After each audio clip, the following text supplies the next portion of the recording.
Monster Castle, Paranormal Radio Hound,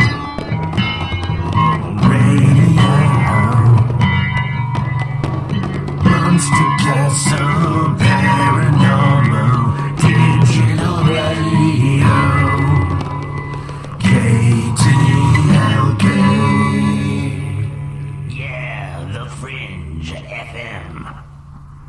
Send me that info on how you do that. Well, I'm driving. I'm talking. I got a mixer. I call out to TalkShoe. TalkShoe. TalkShoe.com. It's free.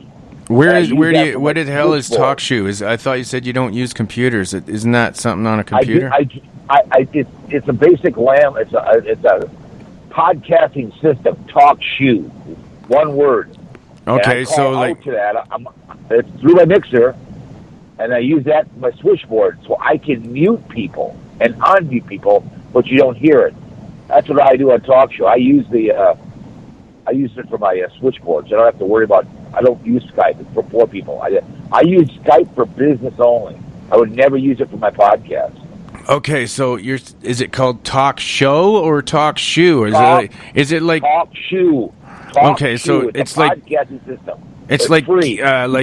Get Smart when the guy talks in his shoe? No, it's just that's what it's called, TalkShoe.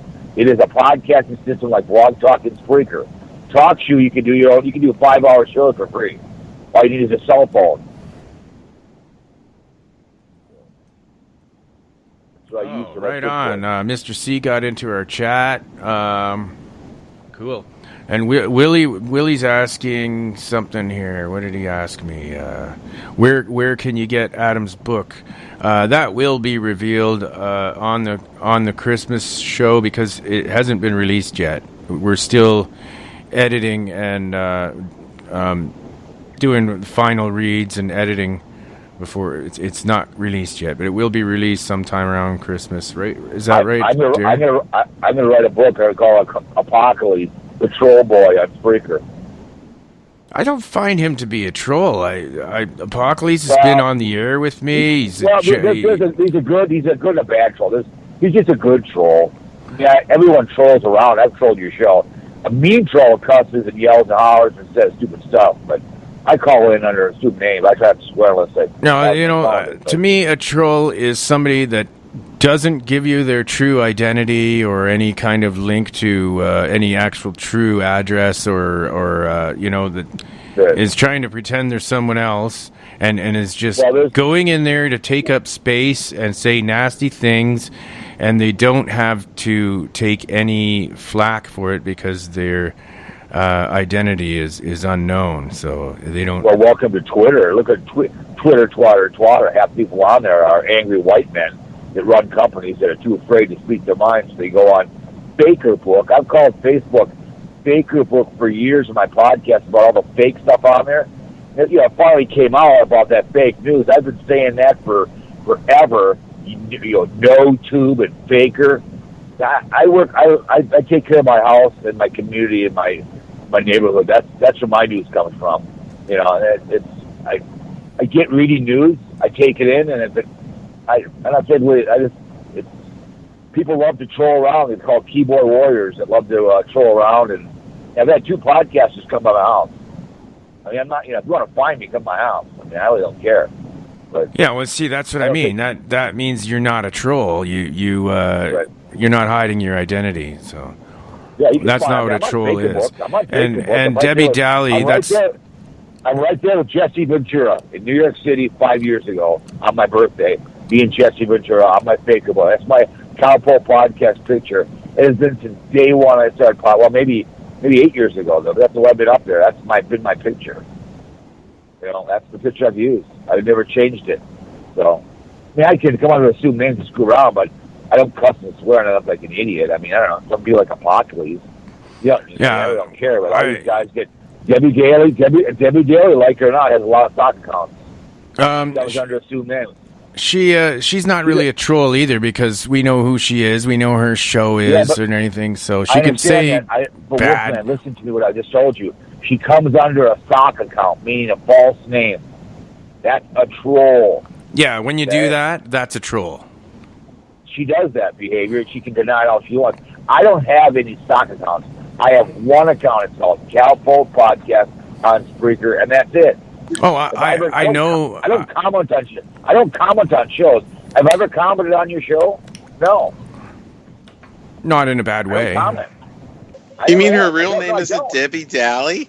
No. She was using fake names and trolling our chat room with, I think, three of those different people that we saw in the chat room was all her. Yeah, how do you know that? Because I traced it back. Ah. I mean, that's pathetic. She take a time out of her day. She's allegedly supposed to be counting money. She always says she has money. If she's not counting this fake Monopoly money, she's on your show. That means she loves you. She's trolling you. She's jealous of you. That's all there's to it. Oh, that's what I thought too, and she probably likes our show. But the thing is, because you have people call in like I do. Your friends call in, and you have conversation. No one calls your show except the same guys, the masturbator, the Jew, both Jews, the one angry Jew and the jack off. They all just saying people over and over again. Then she starts playing music. She starts playing old shows. It's old hat. It's eating seafood every day. It gets boring after a while. I don't hate the woman. It's just a fact. Her shows become the same thing. No one calls anyone. If no one listens, therefore no one cares. If no one cares, no one listens. Well, I got to say something good about her because I don't like picking on the bad things about people. But when she did the reading for me, it was I would say about 80% accurate. And I don't know how she did that, but she did it with just my birthday. So she has some sort of system that was a zodiac, what I call a zodiac reading. Well, I don't hate on her, but she's can be a popular. She can do a lot of lying, a lot of BSing to get attention. So she doesn't like women on her podcast. If you're a woman and you have a good, you're funny, she'll run you off. She's run off a lot of people on Moxie and Sweetheart of iHeart.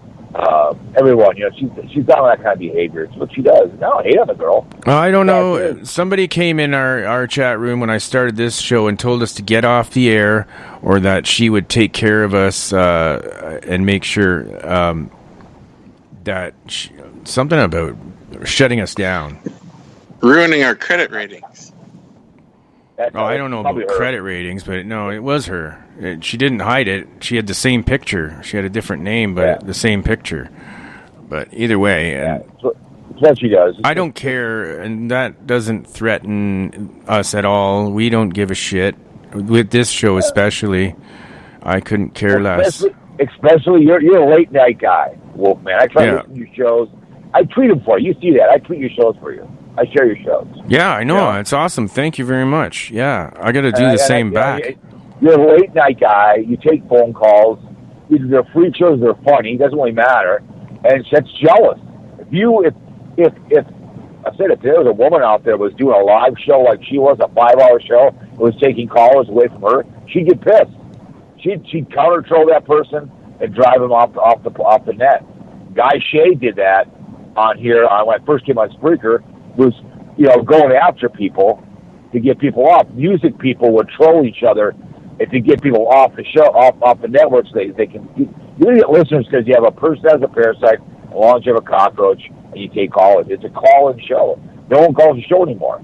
She plays old stuff to keep the show going, and that's a fact. Well, I listened to half of the show was entertaining. The other half, she played clips out of my show and just tore us apart. And I thought that was just pretty rude, man. Like, wow. And I was enjoying the show up until that point. I was actually enjoying the show up until that point. And then I thought, wow. I would be flattered if I was you. She's giving you credit. So take it as a compliment. Her show is so bad, she has to play your show to get ratings. Would you agree or not? Well, I don't know if it gave her ratings or not. I think a lot of people probably. Listen, your show is she's so bad she can't fight content. Take it as a compliment. She's playing your stuff on her show to keep her show going. You should take it as a compliment and say thank you. Yeah. That's all you gotta say it. Let her tear you apart. That means she's jealous of you, Wolfman. She's a jealous woman of a man. She's jealous of your content. You're funny. You're engaging. Yeah, you are who you are. I did. I'm going to add Willie to this call. Okay. Yeah. That should work. Why is it giving me 2? Oh boy. Yeah, I think that's working. I think Willie's there now. Are you there, bud? Willie. Oh, I don't know. No, it dropped. Huh. I don't know what happened there. I tried taking it. Willie, don't say I'm doing this. She's just jealous. That's all she is. When she plays somebody else's stuff, that's what we play his old shows. I mean, I don't play any of my old shows. You've got to listen to it way back in the archives. I mean, you only gives you left, and then she deletes shows or she'll change titles. Just like taking a house off the market and put it back on the market to go back to the top page again. Okay, well, so let me tell you another. What I was trying to get at here before we want to stop talking about her is she did pull up an EVP that she caught in her own house, and I was really impressed with her ability on the sound board or whatever she was using, some program to filter out the background noises and pull that sound out so you could hear it clearly. I can't even do that. So she does have some talents on a audio. I don't know if she's is she maybe taking a course in audio engineering or she's a musician that's learned how to do it. No, it's not. I have a mixer. I have a voice box. I can call in as a woman, which I've been known to do. It's not that tough with a voice box. It isn't that tough to create a sound and create illusion, what she likes to do, for people to believe that behavior. Okay? It's not that. Here, let me tell you something, Wolfman. I want you to live by this. It is not a lie as long as you believe it to be the truth. Okay? When you create something like that in sound, people want to see things like a ghost. Did you see that? Did you see that? Or you see, instead of telling you you're stupid over and over again. She knows how to create sounds. I have a voice box. I have a soundboard. I can do the same damn thing. I have another show under assumed name. I could do that if I wanted to. Okay. No, it wasn't no voice box or nothing like that. It was they actually were just recording a conversation in their house, and somebody noticed the sound in the background when they played it back. It was really faint in the background, and what I was impressed with was her ability to take out the white noise from just the room, the ambient noise, the hiss, like the shh. And she captured. I gotta find what program she used. Otherwise, I may use her to, if I have EBPs that need cleaning up, I will ask her if she can do that for us and give her a purpose so that and get along. And I think everyone should just get along here. I don't like fighting with. I'm a Libra. I don't fight with. I don't like fighting with people. It could be anything in the background of her in the room she's in. It could be anything. She's just making it sound like it's something. I mean, do you know what a pig and a poke is? You know what that is? A pig and a poke. No. Okay? Yeah, a pig and a poke. I mean, here, this is a pig, but it's actually a poke. It could be anything in the background of her room that she highlights and makes it sound like a ghost. All right? She's pulling you in. She's pulling you in. Have you ever seen the movie Raiders of the Lost Ark when they open up the Ark? It's beautiful! And in comes this angel and it turns into this really ugly devil. That's Debbie. She's gonna look real beautiful, but as soon as you backstab her, she's gonna bite you. She's a tar baby. Do your own show. You understand me? Do your own show, Wolfman. You do not want to give her any. Just do your own stuff, okay? Oh, I don't. The only thing that I ever did that. Okay, I'm gonna let you go, Cowpoke, because Willie's calling in. Real quick. There's a real good lady on Blog Talk Radio Network called Barbara DeLong. If you want somebody on your podcast to read you, she is expert at it. She went one time and she's right in the nuts. Barbara, thanks, bro. DeLong. Okay, thanks for calling. Barbara DeLong. I'll write that down here. But yeah, I had to take this call because we do not want Willie to think that we're dropping his calls or not taking his calls because he's our number one fan. How you doing, buddy? Well, I appreciate you picking up on the third try. Yeah, no, I picked up each time, but it's for some reason was dropping your call. You were on, and then it would just drop it. I'm still hearing the echo. Yeah, that's usually when you first call in, then it goes away. Yeah, nothing. Yeah, I know. I just my heart was going out to the caller that's on the line there, man. He sounds like literally he's got his heart broke from this Debbie gal, and I just feel his pain, man. I felt pain from him too, actually, but I have a feeling that somebody else has just left him in his life. Like, is he still on there? No, I couldn't add you to him for some reason. It was either one or the other, so I couldn't add him in. But I might be able to add him in on the other side with Jeff and Darren. Yeah, that's what I was saying. Let me add him in. That's what I was trying, but it wasn't working. Yeah, sometimes that just doesn't work right. I don't know. I couldn't add him. I tried. It's not lighting up right. Oh, you know why? Because he's calling our number too. Now, usually when people call my number and the other person's calling my number, I can add those two together. But for some reason, it wouldn't let me this time. I don't know why. I did actually add you into his call, but then it dropped you. So this time I just put it. I just picked up yours and I dropped. He was on for a while anyway. So. Poorly produced, Wolfman. No, I really felt bad for the man.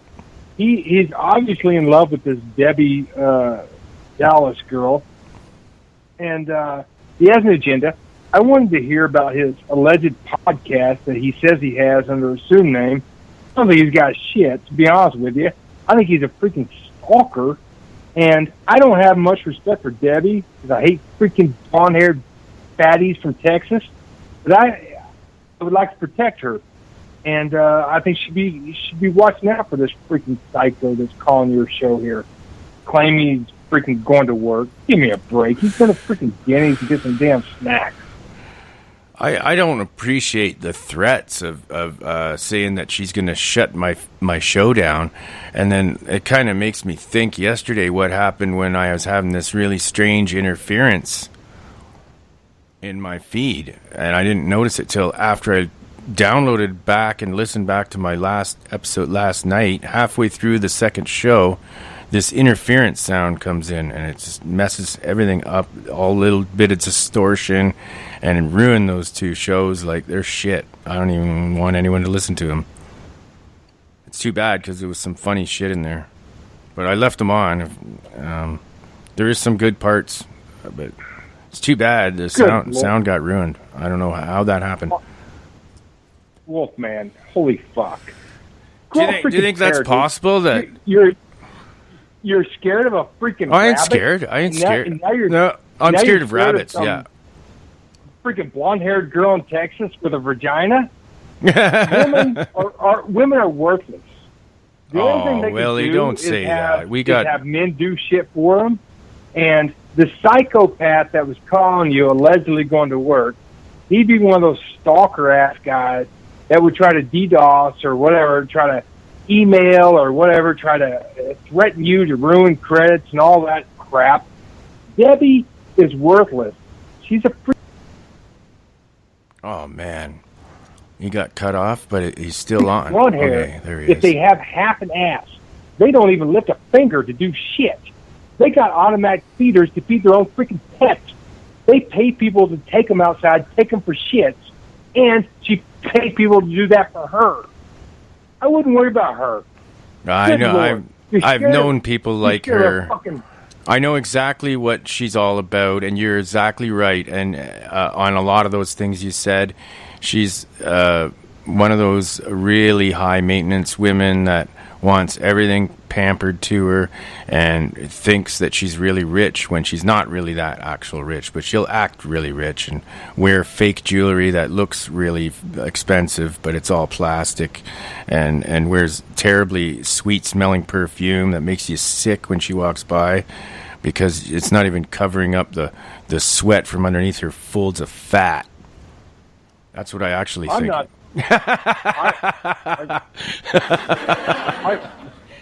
Sorry, guys, I had to say it. I'm not saying that at all, Wolfman. I was being silly, man. I am calling you out. I am calling you out, my friend. You are scared of two things in this world: a fucking jackalope and a girl from Texas. Oh, I'm not scared of her at all. I just think her threats are really rude. But I don't believe that she can do anything. She's saying that she's got in touch with the head honcho from Spreaker and complained about me, about explicit content on my shows. Well, I put the explicit check mark on there so that everyone knows it's explicit. We're going to swear. We're going to talk dirty. So if you don't like it, don't listen. There's a warning right on there. So they won't do anything for her. If she complains, she can complain until she's blue in the face. I pay for my subscription, and I'm not doing anything wrong. I don't think there's anything that... As a matter of fact, I may put a complaint in against her for playing my shit on the air on her show, which is a copyright infringement. Well, I'm pretty sure the head of Spreaker is going to get caught and have to go to freaking detention in his high school. And I could probably plant a gun on him and get him freaking thrown in jail for the next... I don't know, what if you're under 18, 2 years plus 7 years probation. That's who's running Spreaker. Some little pimple-headed little freak that's got dreams of calling up in Debbie Dallas's fat cooch here, and she throws her freaking dirty underwear out there so he can sniff them and wash her clothes. But holy fuck, man. Well, you listen... Yeah, if you ever listen to one of her shows, I listened to... The two that I listened to had our show clips, and she's making fun of us on the air, playing clips of our show. And I don't know how I knew it, but something told me just to listen to that episode and this other one. And that's the only two that I've found with our stuff in it. But I don't know. I must make a pretty good bloodhound, because I found them right away, and I don't know how. And how I did that, but I found it right away what she did. I just had a feeling. But you can hear her boyfriend come in, and she's talking to him like he's some kind of an idiot.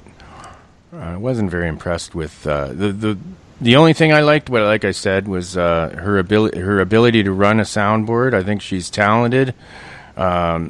If I ever do have a really cool EVP and I want it cleaned up, I will ask her if she can do it for us. And I'm not going to fight with her. I'm not going to even bother. I'm just going to ignore her threats and keep on doing what we're doing. I don't think there's anything she can do to my show. I don't know. Hey, Jeff, what do you think? Is there some way that someone could throw an interference signal that disrupts our show? Not likely, because since we don't host our own server, they don't know where to go. They don't know how to attack it, so it's not very likely. I agree. Debbie's pretty good at her soundboard, but you're even better at circling around a conversation, Wolfman, and getting away from the fact that you were scared of a fucking big-ass rabbit. And you have totally made a big fucking circle here. Yeah, you should be a politician, you son of a bitch. That's what it was all about. This whole thing for the last hour has been you avoiding the fact that you were scared of a fucking rabbit. And you even cut Kurt off right before I called in. And conveniently, you would take my fucking call when he was talking about how rabbits like to breed like some bitch. And it was right before he said that, right before you cut me off. He said, "Oh, rabbits like to breed like some bitch." You told me the damn rabbit made eye contact with you and went the other fucking way. What the fuck does that say about you? And then you start turning this into Debbie Does Fucking Dallas show, and you get this shithead calling over here that's a fucking troll, says he's going to work, and I don't believe it. You're trying to divert the fact that this rabbitoid situation didn't even want to have sex with you. Come on, what, man? Yeah, man. Like, what's that rabbit's problem? Like, shit, I thought rabbits were horny. It ran away. You made fucking eye contact with it. It was human size. No, I Human never. size. I never made eye contact with it. I don't know where you're getting that from. I never said that. It was facing away from me. It's the only thing I saw was its ass end, and then running away. I saw it from Fuck it jumped you. in front of me. No. Did it have a tail? I asked you an hour ago. No, I didn't see a tail. I asked you an hour ago. Did you make eye contact? You said yes. Okay, I must You have guys misunderstood you made fucking eye then. contact. I must have misunderstood you then. You described the muscles in this freaking thing. You basically raped with your eyes, man. And the damn thing wouldn't even mate with you. What the fuck? I wasn't interested in it in that way. But now, but now that I think about it, if I could go back in time and thinking about how horny rabbits are, maybe I would have gone for it when I chased it up that road, and you know. Now this is the one rabbit in the whole world that didn't go down the fucking hole.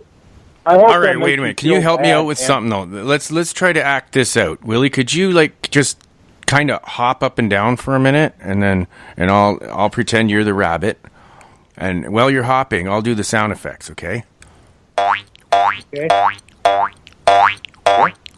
No, it doesn't turn me on. Sorry, it didn't turn me on Yeah, at but all. it doesn't matter.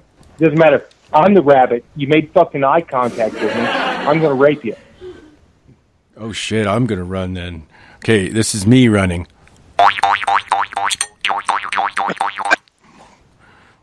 I'm out of there. No. Well, Ben, you said you mutually walked away from each other. You went to town. He went to the freaking woods. No, he ran straight ahead it rocketed, like it ran so fast. I've never seen an animal go that quick before. It was super fast. And it went up the hill and gone. Boom, gone. It's in their nature. They fucked their own fathers. He made eye contact with you and fucking took off in the woods and let you walk into town. Come on, Wolfman. That just got to make you feel even worse, man. Actually, Even aliens probe people. This rabbit wouldn't even fucking mount you? Come on. yeah, no shit. I must have. I should have took a bath and worn a tutu or something, eh? And a little bit of lipstick. Okay, I don't want to talk about this anymore, Willie. Honest to God, let's change the subject. You got a good song for us to play?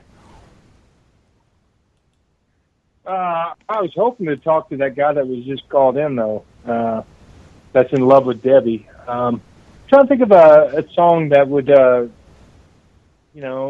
heartbroke, because he sounds very heartbroken. He sounds very stalkerish. I put another song up there.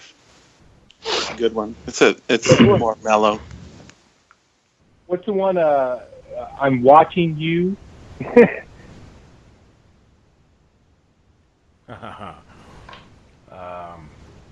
In the Spreaker chat you put it, Darren? Yeah.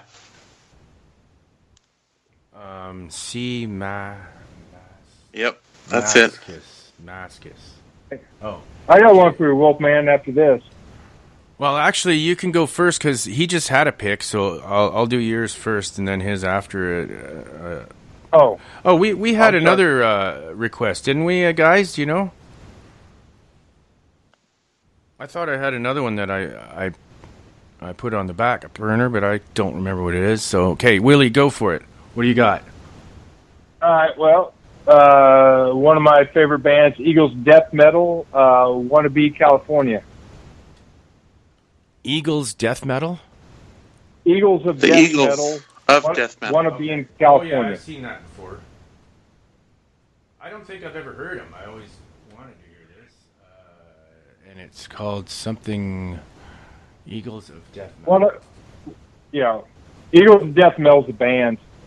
They're not a heavy metal band. Wannabe really? in California. Wannabe. Or Wannabe in L.A. Okay, I see it. I see it.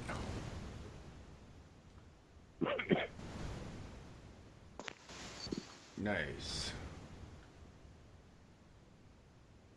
Sorry, Darren. So are they? What kind of band are they then? If they're not metal, they're like they remind me of like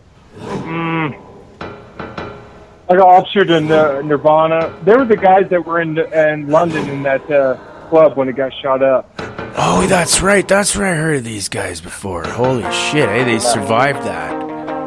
Great tune. Okay, yeah, I recognize this guy from on TV. Here it goes, man. Rock and roll, Eagles and death metal. I came to LA to make rock and roll. Along the way I had to sell my soul. I made some good friends that make me say I really wanna be in LA.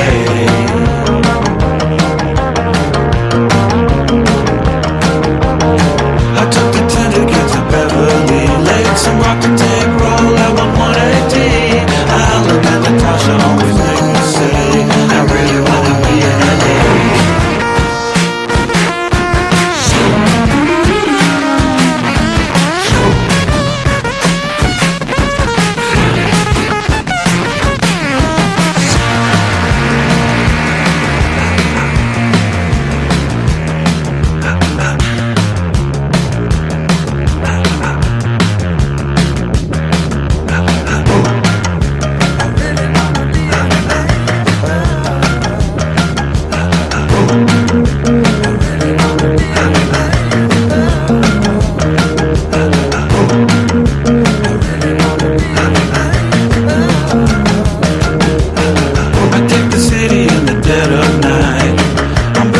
Until I feel alright.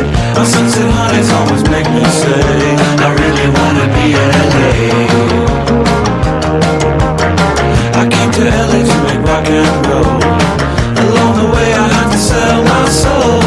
I made some good friends that make me say I really wanna be in LA. I really wanna be in LA. I really wanna be, really wanna be, really wanna be in LA.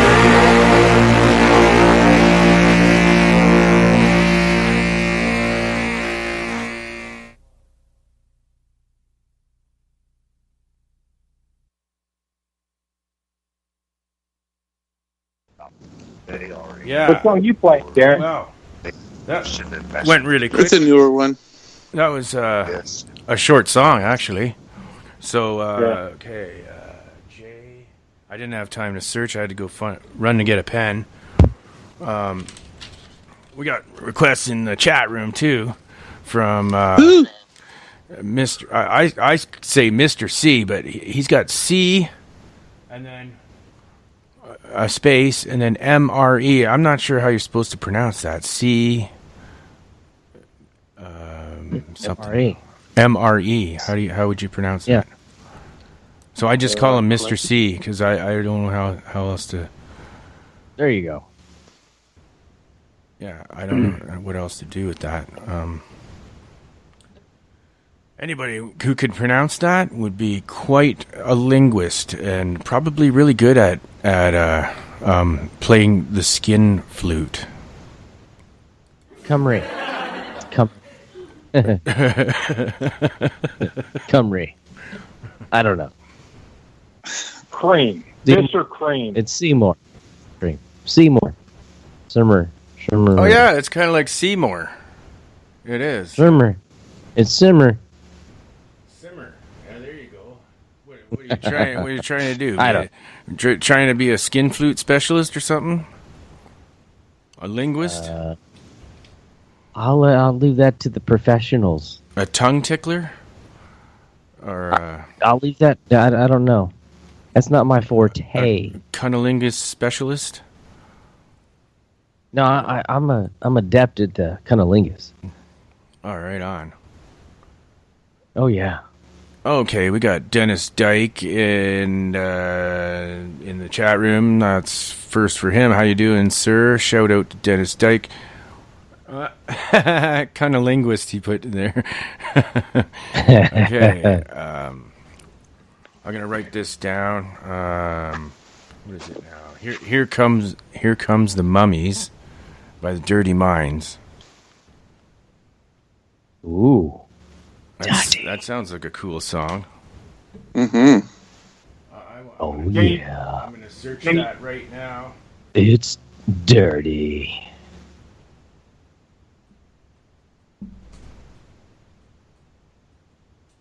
Here comes my mummy, and she's got a dirty mind.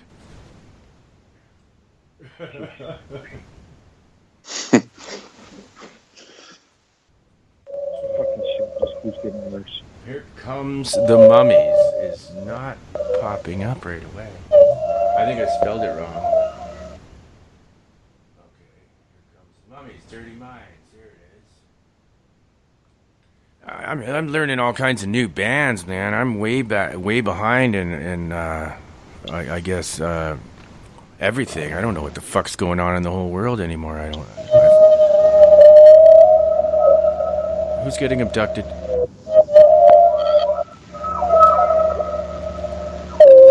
Okay, somebody's getting abducted, and they're not telling me about it. Come on, you gotta share your info. What do the aliens look like? Where are they touching you? What color is the probe? What color is the anal probe? What color is it now? It's blue, and it has batteries. It was blue, it's brown now. Ha ha ha. Ha ha ha ha. The UFO guys were saying that you could get your picture taken with the probe table. Is that what they said? I don't Awesome. know. I don't know, man. I can't remember. Does that exist? Okay, here comes the Dirty Mind. Here comes the Mummies by the Dirty Minds. Here we go.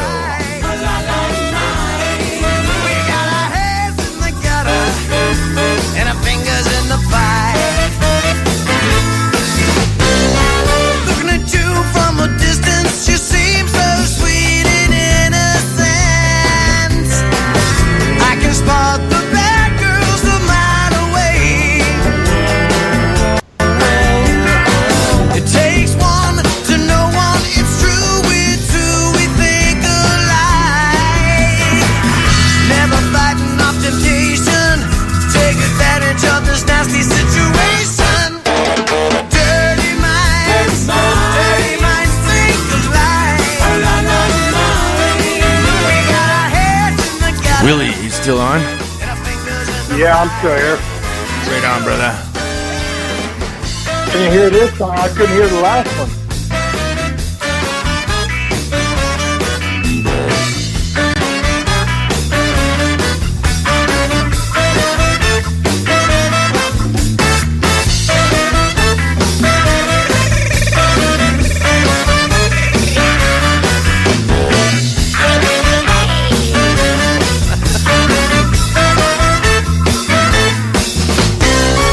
Act surprised and disgusted. You know damn well that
I'd agree with that.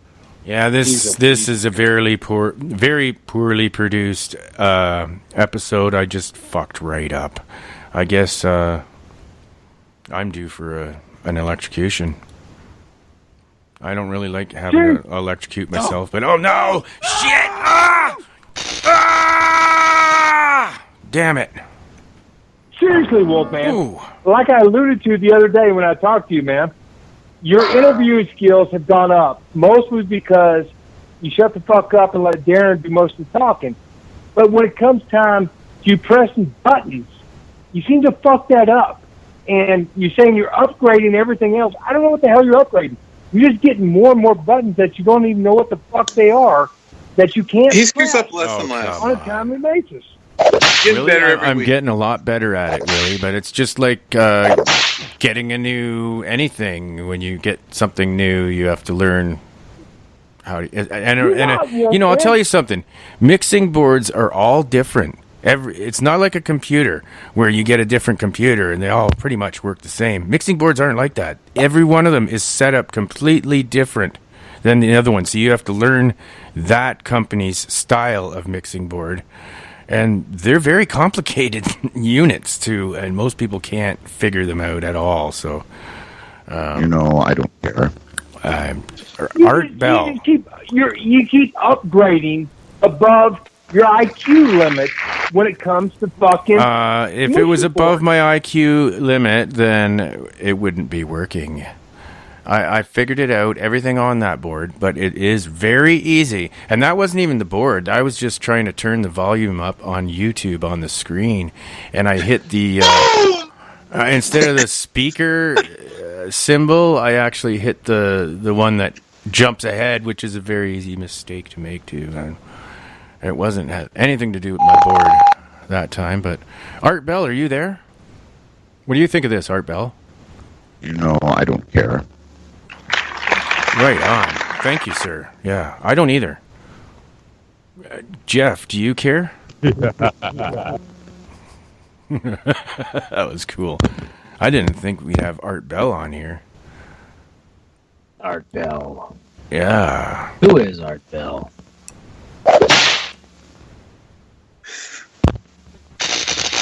Ow!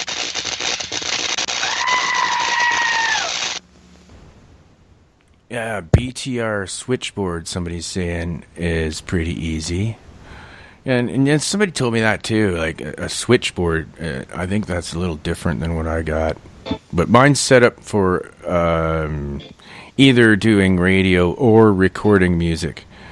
I need it to be able to do both. And it also will do stage. And it wasn't that expensive. Yeah, you can get them for a lot more affordable than they used to be. Back in the 80s, damn, I was looking at $10,000 for a board that does what this one does for $300. $10,000 to $300. So some things actually get cheaper. That's weird, eh? Everything else gets more expensive, but I don't think they'd sell any because musicians don't make any money anymore. So they wouldn't be able to sell any of these things for $10,000 anymore. Back then in the 80s, I was making $1,000 a night for drumming. Just playing drums with a band. I quit my job. That's all I fucking did. That's all I did. I didn't have to work. I had a job in a band as a drummer. And I made $1,000 on a weekend. And that lasted me all week, and that's all I did. I played 1 or 2 gigs a week, and the rest of the week I had off, and I had $1,000 to spend. That was life. That was awesome. If I could just say something. Sure. Back when I was a kid, man, I was so happy when I got a damn boom box. One of them big things that had 2 speakers on the side. I put it on my shoulder, and I throw out a damn cardboard and try to act like I was breakdancing. And then I got showed up by these little bastards come up there, and they got the same boom box, but it's got, when they press eject, it's got cushion eject. When I pressed my eject, the tape just shot out. Theirs came out slowly. And they had other things to adjust the treble, the bass, the left to right speaker for the mono speakers, but it all sounded fucking same. And they're sitting there screwing with their shit for 30 fucking minutes. When I could put a tape in, I could press play, and I could break dance, and I could stop it. I could eject the tape, and it'd fly out there, and I could change another tape, put it back in, Our certified- not miss a fucking beat. And these jackasses over here messing with their cushion eject and their treble bass line. That's what you're doing, man. You're fucking a slave to the fucking technology. You're buying into this bullshit. If you got any fucking brains, if you had any old school in you, you could do it like we used to do it. Just press play. Enjoy the eject button that shoots the shit out. You don't need the cushion eject. You don't need the shit. You're talking about throwing a fucking computer out your fucking window, man. That's when you went. You lost your old school. You turned into Britney fucking Spears here. It'd be besmirching your name, calling yourself Wolfman. You ought to be calling yourself fucking Justin Timberlake or whoever the hell's going to be hosting a New Year's Eve show. It ain't Dick Clark. It's whoever the fuck it is, presented by Dick Clark. You fucking sell out, and you make all these excuses for bullshit reasons for your cushion eject. Fuck you guys. If I find the little son of bitches, I go back to the town in Oklahoma where I was at. If I see those little cushion ejects bastards, I'll beat their ass. I guarantee you they're working at fucking chiropractor. I know. I've never thought about the cushion eject, but you're right. Making excuses is bullshit. Yeah, well, you know why those cushion ejects were put in place? Because if you're running a DJ board and the thing pops open like that, it makes noise and it goes through your board, and the cushion ones were silent, and that's why they did that, because it actually makes noise, and it goes into the noise that of the clicking of it opening actually goes into the tape head in your system, and it's audible in. You wouldn't want to use one of those for DJing because you'd be hearing click, clunk every time you push everything. You're defending the cushion eject? Fuck you, Wolfman. I'm just defending it just to take. No, fuck actually, I only did that just because I just wanted to say something. Whatever. I just got to start an argument with you because it's so much fun. No, I was in the same fucking town in Little Ass, Oklahoma, when the cushion eject come out, and these people looked down at me like I was lower class, and all the freaking women, girls, I was only in 5th grade, they were wearing a shoe called Kepa, and they were all walking around. They had like a little green fucking kangaroo on them. The second they started selling that shit at Walmart, and I was so happy that my sister bought a pair at fucking Walmart. Those bitches that had the cushion eject and their little cunt-ass brothers got the cushion eject. They started leaving the tags on their shoes to show that they weren't bought at fucking Walmart. And you're going to make my sister fucking cry, you cocksucker, and you're going to defend the cushion eject? Fuck you, Wolfman. Don't even try to defend the cushion I love eject. my cushion eject. As a matter of fact, I love my cushion eject so much right now. I'm going to push it on a commercial. We're going to do a commercial right now for cushion eject. Everyone buy my cushion eject for $4.99. I will install a cushion eject into your old tape deck and make it into a more acceptable one for public viewing by women and girls in your classroom. Then they'll all be jealous of your cushion eject and they'll want to have one too. So send me $3.99 and I'll send you an extra one for your Christmas presents or wherever you want to endorse our product. And thank you for listening. And buy cushion eject today. Cushion eject, more cushion for the pushing. All right, yeah. Beat your ass if I ever run across one cushion eject. Right. Bitches. Cushion. You're so crazy. More cushion. You're crazy. More cushion for the pushing. More eject for the All right, defect. yeah. Anybody wants me to do commercials for them? It's very expensive, but I'll do them. Ooh. I can actually write commercials, and I can do them very good too. But they're funny. Yeah. What do you take? What kind of payment do you take? A handy? Oh, yeah, bring a napkin. Bring it two. Oh, Yeah. boy. Bring a bib. Ooh. Ooh. ACMRE says the dude is Mr. Roid Rage. More cushion for the push it. All right, yeah. Roid Rage. Do you got a product for Roid Rage? Well, I gotta tell you, Willie, my tape deck here that I use, and I do use a tape deck, does not have the cushion. It's just a normal, cheap old fucking tape deck that goes twang, boing. Yeah, well, tell that to my sister that was getting fucking laughed at because she didn't have the fucking tag hanging off her shoe because everyone knew they came from Walmart. You son of a bitch up in your high horse with your cushion eject. It's convenient now that you're a grown man that you can afford to not buy the fucking cushion eject, but you laugh at us, the people that didn't have it. And so you purposely go out and don't have it. I'll tell you something. Like the same kind of people that drive the VW bugs. All those people that laughed at your sister, you've got to get them on here and so we can electrocute them. Really, nigga? I'm starting with you, Wolf, man. All right, electrocute me. I can see you out there. When I'm trying out there to fucking break dance, I show up with my fucking boom box, my freaking car door. Oh my God! And your car blew up on the fire again?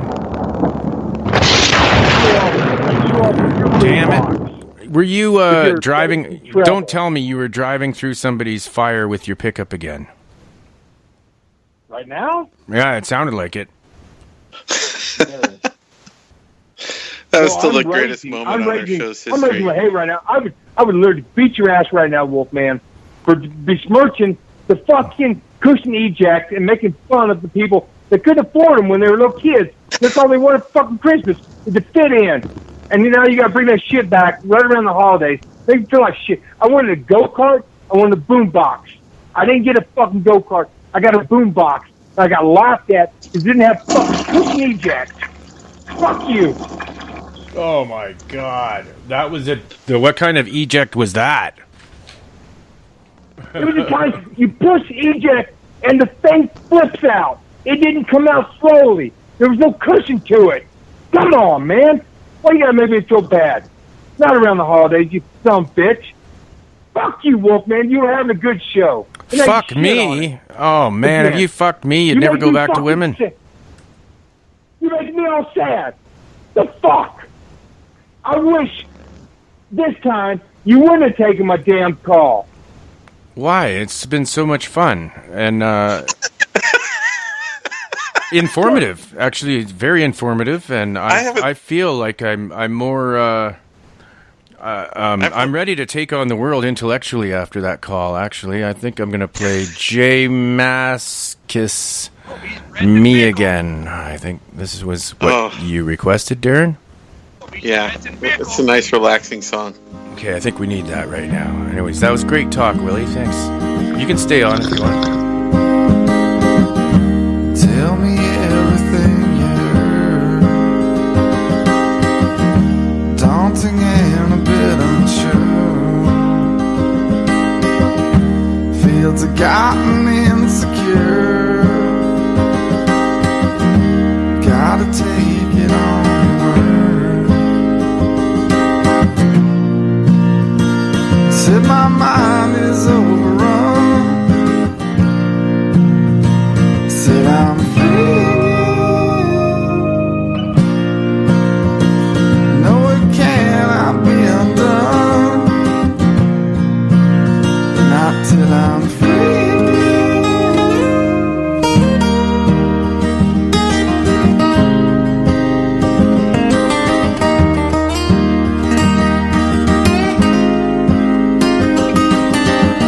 Send my mind some other place.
No, I want. Whoa,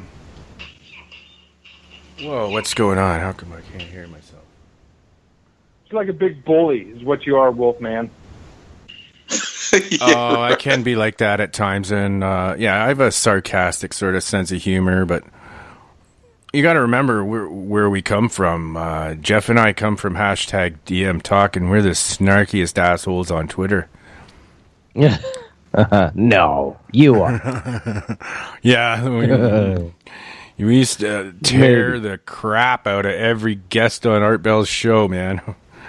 We just tore the crap out of them. But you probably made a seat for yourself that emulates fucking Himalayan mountains, so you can talk down to everyone and make their sisters feel like shit, and make the brothers feel like shit. No, I was sticking up for your sister. I said if anyone whoever picked on your sister, bring them on this show and we will fucking electrocute them.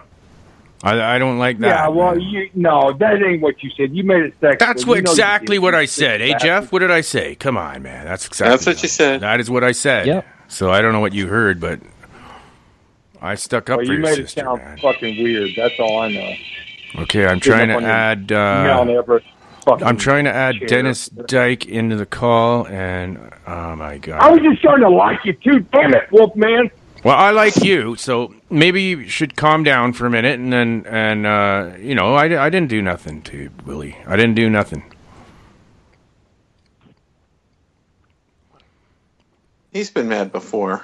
I don't know if he's really mad or not, or if he's just faking that, or if he does that for attention. But sometimes I do tweak him a bit, but I'm just teasing with him, I don't really realize that he's actually getting mad, though. I don't think he is. He's probably just getting drunk. Dennis, is that you on the line? Yes, this is correct, sir. How you doing, sir? Very well, thank you. You're not going to yell at me, are you? Everything's good, man. Because I'm a really shy DJ host, and I can't stand when people from Alaska yell at me on the air. Oh, well, I don't yell at people. I'm kidding. As Willie was, I don't know why he got so mad. I don't know why he got so mad at me, but I'm really upset. I'm a little upset right now. I don't know if I can hold it in. See it, man. Hold it in. I'm very, very upset. I really like that man. He hurt my feelings. I'm just kidding. What do you got to talk about, Dennis? Where are you from? Tell us a bit about yourself. No. And yeah, that last point is when I say the guys at work. Yeah, you hurt my last feeling. The only feeling I had. Oh. No, man. You asked me to call in, and so I'm calling in, and what do you want to talk about? I'm a man of, many subjects, and I'll go wherever you guys are going.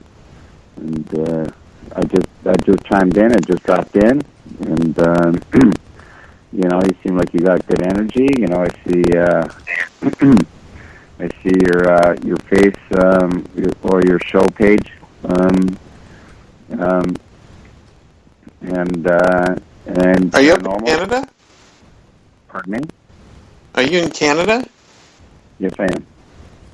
Where are you? Yeah. Oh, okay. I'm close to the GTA of Toronto. Oh wow! So you're right near me. I'm in Guelph, actually. Oh, Guelph? Oh yeah, you're around the corner.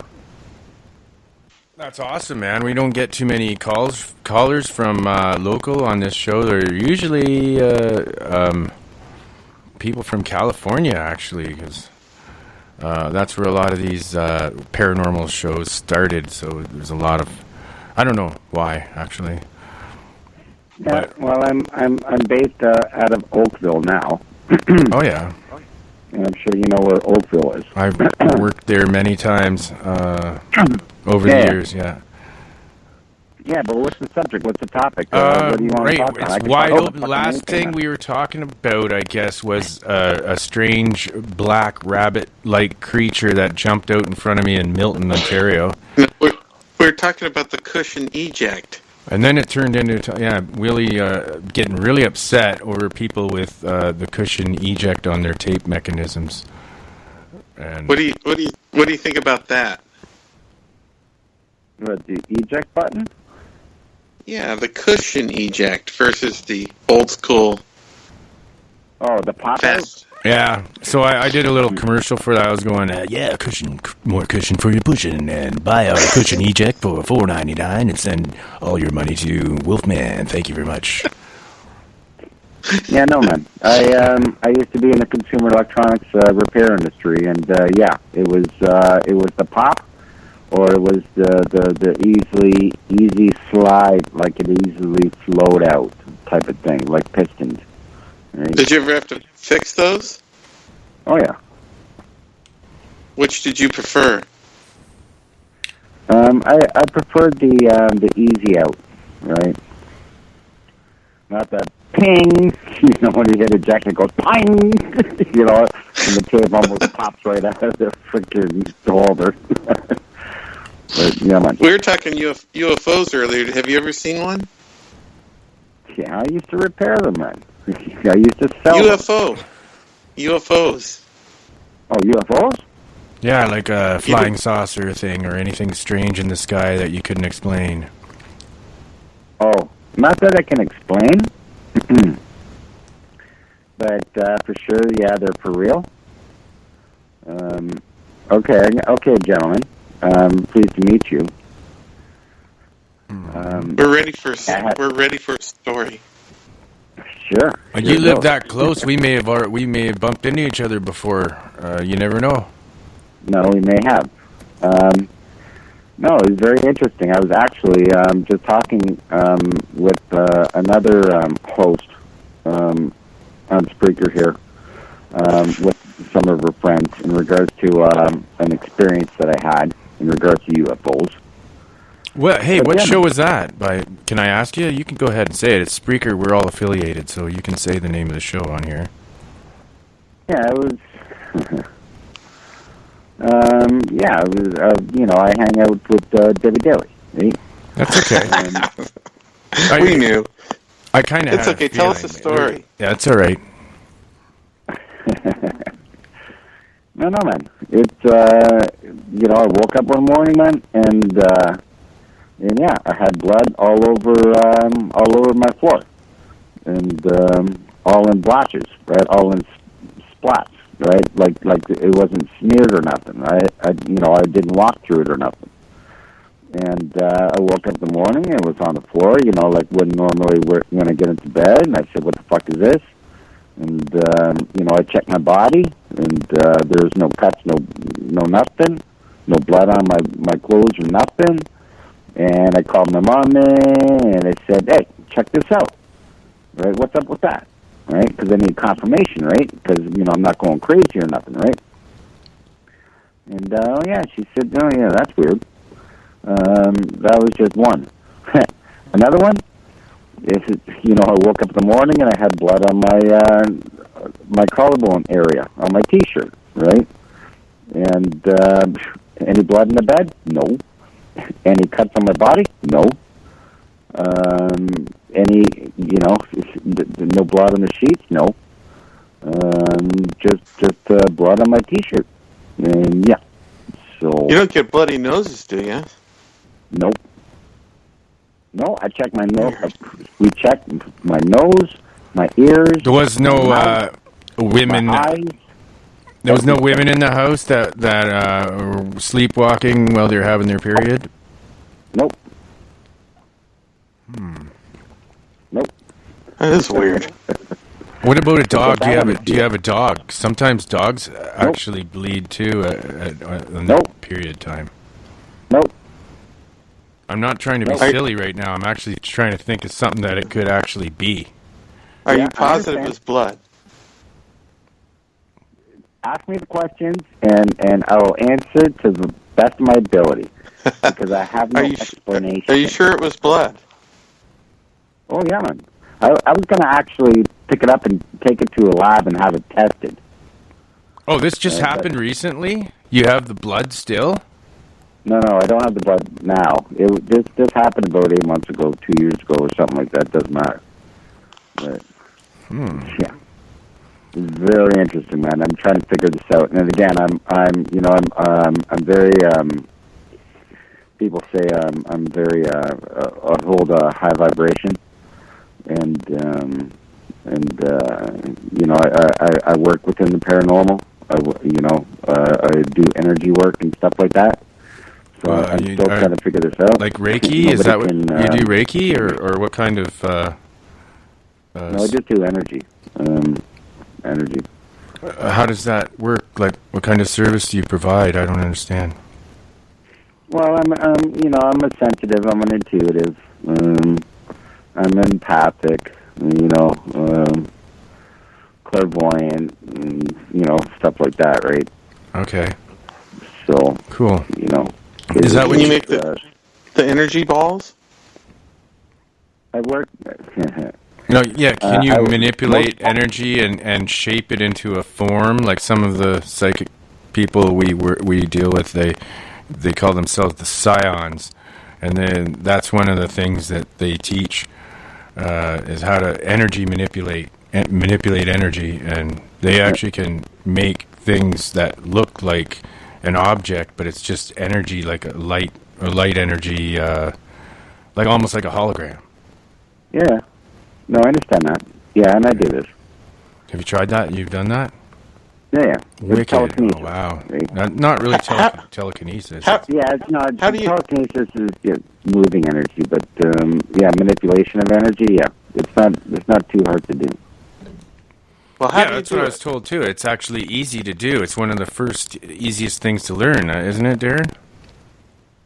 Well, according to Adam's book, I was just going to ask him how he does it. I wasn't able to do it. I don't think how do you do it? Something that you do right on the first attempt, though. No.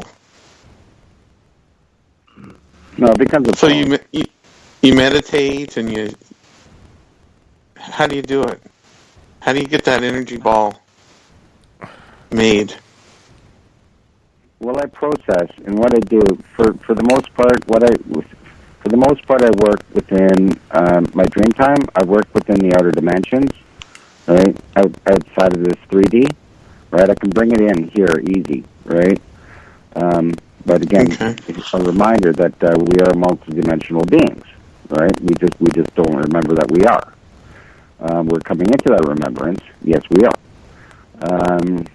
And doing it, yeah, it becomes automatic, and yeah, like you were mentioning,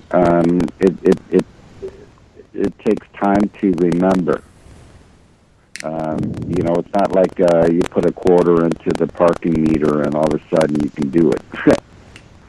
It's not that easy. Can anyone do it, or do you kind of have to have a special ability? No, anybody can do it. It's just where you are. If you're wrapped up, tied up within these 3 distractions, then you're not going to be able to connect to that energy.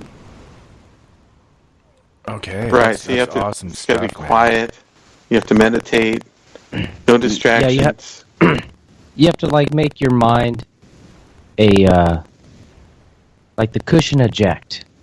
You got to soften it up a little bit. Yeah. Sorry. That's cool. No, but it's a good analogy of it. It's beautiful. That's where I do most of my work. Right?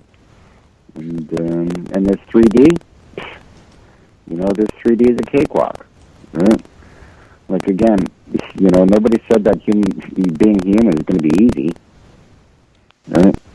And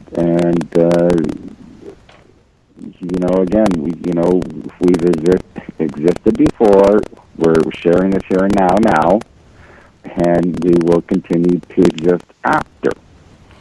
How do you feel about other ancient civilizations being present millions of years ago on other planets in this solar system? Do you believe in that? Yes. And any of these entities, these alien entities, do you communicate with them? Yes. I had a feeling about that. You and Tiffany would love a conversation. She's a young. Actually, she needs help with her abilities. She's just a young girl, really. I'd love to discuss with her. Yeah. She said she can make stones float in a circle. Tiffany, is that on water? She's talking to me in the chat room right now. Do you do that on water or in the air? I see that. Yeah. It's Tiffany. She doesn't like where she's at. She feels threatened. She feels like she's being watched all the time. I'd like to speak with her. Yeah. I don't know if she can call in right now, but that'd be great if you called in, Tiff. I think this guy can help you. Like, he has some similar abilities. Okay, she does it in her hand. She holds the stones in her hand, and she can float them in a circle. That's telekinesis. Yes. It starts out, you got to start out small abilities and work your way up. We're not like the X-Men right off the bat, you know. But I've done things too. My thing is electricity. I was able to pull static electricity out of the air and then suck it in my body and just sucking in static electricity. And then I was able to release it, and to the point where I got a substantial electrical bolt coming off my hand, and very destructive power, actually. It can be. You know, you got to set attention, right? So you got to be very careful in regards to how you direct your energy. Yeah, I didn't really. I had no idea what I was doing, and then I didn't really believe it. I thought I was hallucinating, so I tried doing it on certain objects, and they were still melted and fried and everything the next day. So it was real, and I had a witness there with me when I was doing this. But yeah, that was interesting, but I can't do it all the time. I have to really get into this sort of meditative state where I start to feel electricity in the air and be able to manipulate the electricity. Yeah. See, this is the whole thing, right? It's we phase in and out, right? Of through dimensions, right? Like we could be living a waking moment, right? Like, you know, between 9 and 5, whatever, like that. You do a job or whatever, like that. But still, we move through dimensions, right? And it's being aware of it, and yeah, it's again, it comes into where that you recognize the energy that universe is. That's an oxymoron. Universe, almost Freudian. But it was recognizing where the information is coming from, like pick it up from nature, right? Pick it up from individuals, right? And being able to be aware of that,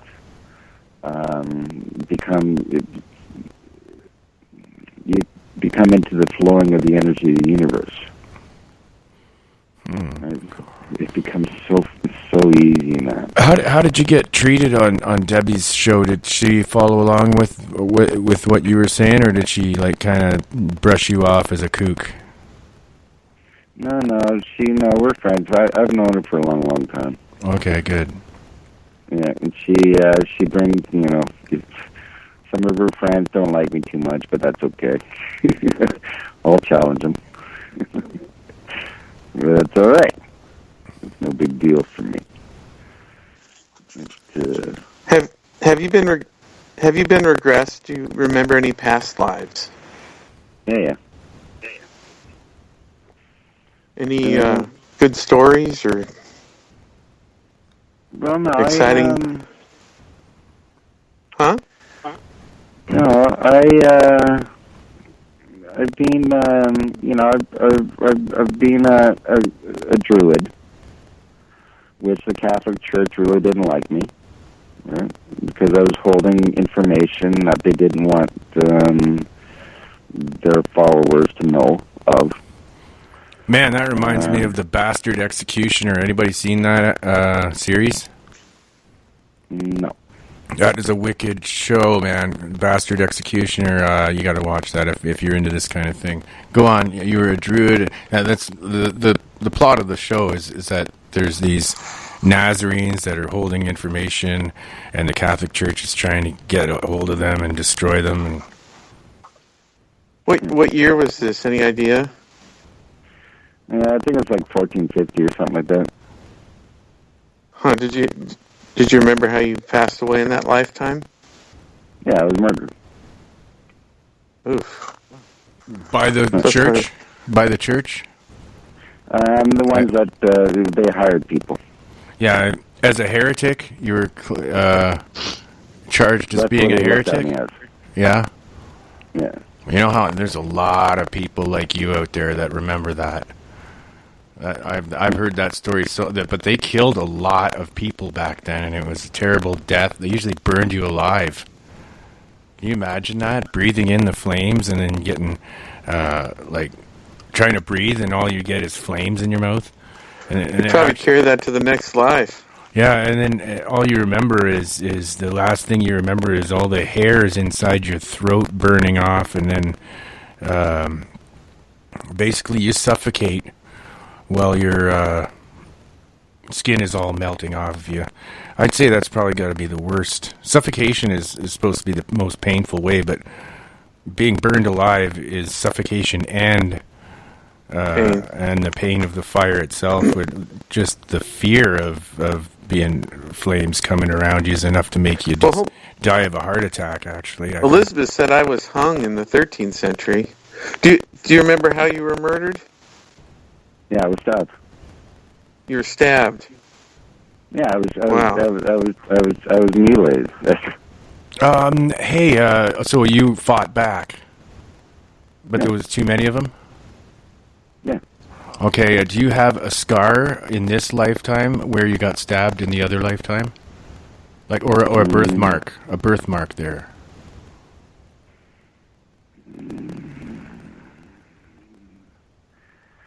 No, not that I'm aware of. It's different that way. You know, like this body is new. It doesn't carry anything from the past. You asked me in regards to past life, and again, another one was a shaman, North American. So that was in between the life now and the other one where you were a druid. So that's why you probably don't have a scar.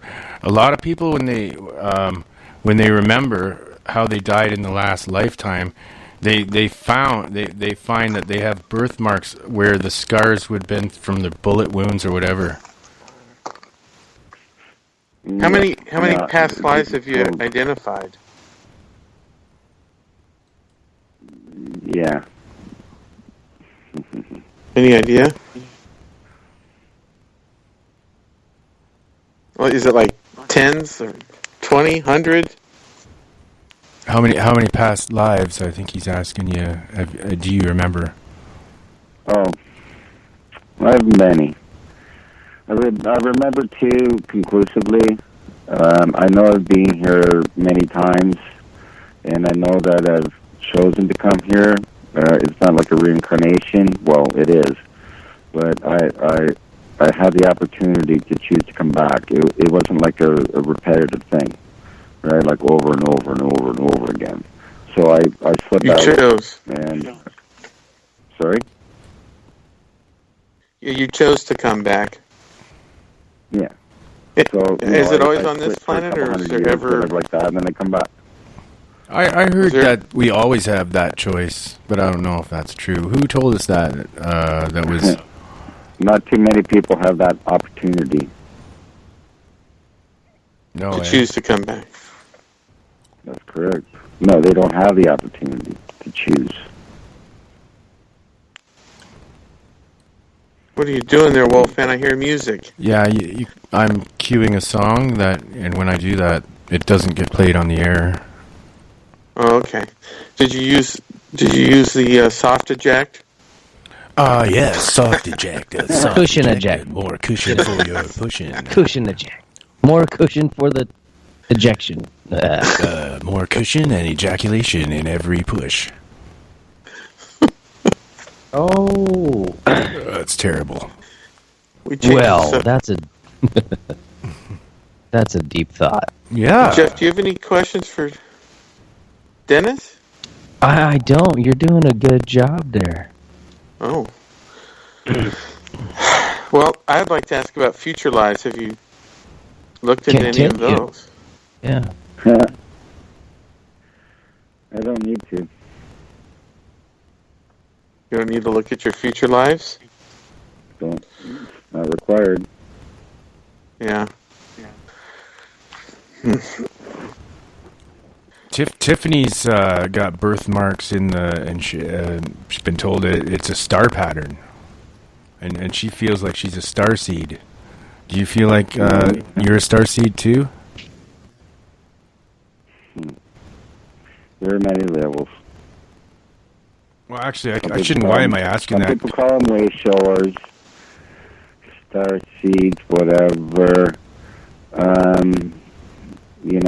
I refer it as forerunners.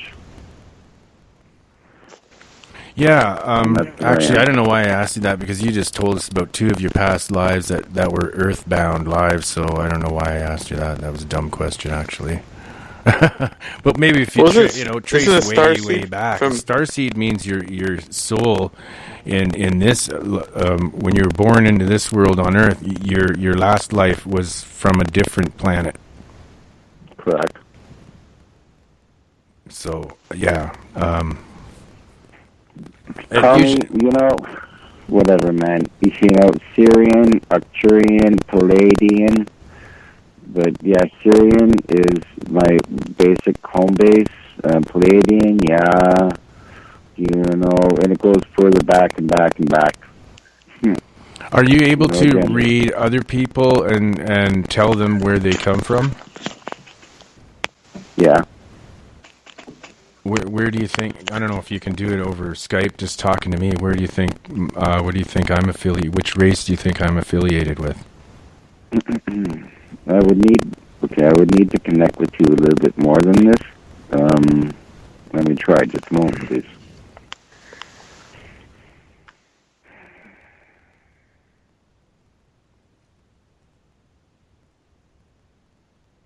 Yeah, Palladium.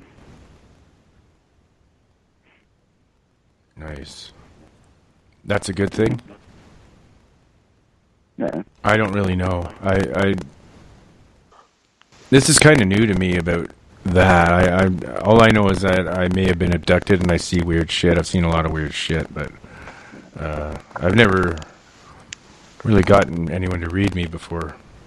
So Elizabeth told you where you're from. I think it was Palladian also, wasn't it? No, I don't know. It's wherever the Anunnaki come from. She said that I'm connected with Anunnaki and one other. Oh yeah, the giants. But I don't know where the Anunnaki come from. Yeah. Is that the same as Palladian? Anunnaki and Palladian, is that the same? Yeah, they pass through. Anunnaki pass through the Pleiades. Okay, there you go. See, that's coming now. It's coming quite believable. Both people read me going to the same place, and the Pleiades cluster is so cool to look at it in the sky. When you find that, when I find it in the sky, I can't stop staring at it. I don't know why. And Orion's belt too. I'm drawn to that, and I'm drawn to the Pleiades cluster. Both of those spots in the sky. I just stare at those areas. I don't know why. Yeah, it's your home. Are you part native, sir? Yes, sir. I could sense that, actually. I don't know how I knew that, but I just sensed that, and I can feel like a tingling sensation running all through my body after you read me, and I feel really peaceful. Like there's some kind of peaceful spirit that you sent here. Well, thank you. It's thank you. You're good. Well, you're a good man, and I appreciate that, what you did for me, man. I can feel it. I can actually feel it, what this guy did. He's real. This guy's real, man.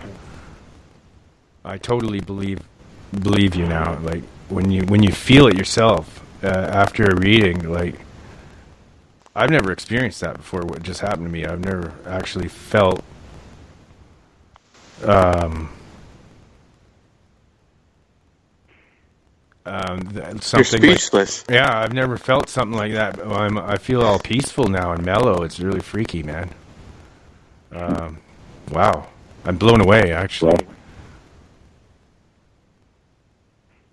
thank you. It's we're coming into our remembrance. Apparently, I'm supposed to shut up and let Darren ask the questions now. No, you're doing great. What, are they saying you have Wolfman Interruptus? That's just Willie. He likes when he thinks I have dumb questions. Okay. He thinks I say stupid things, and you know Willie. Yeah. Willie's the one that is upset about the cushion ejection. But you know that it's a better system, don't you? Yeah.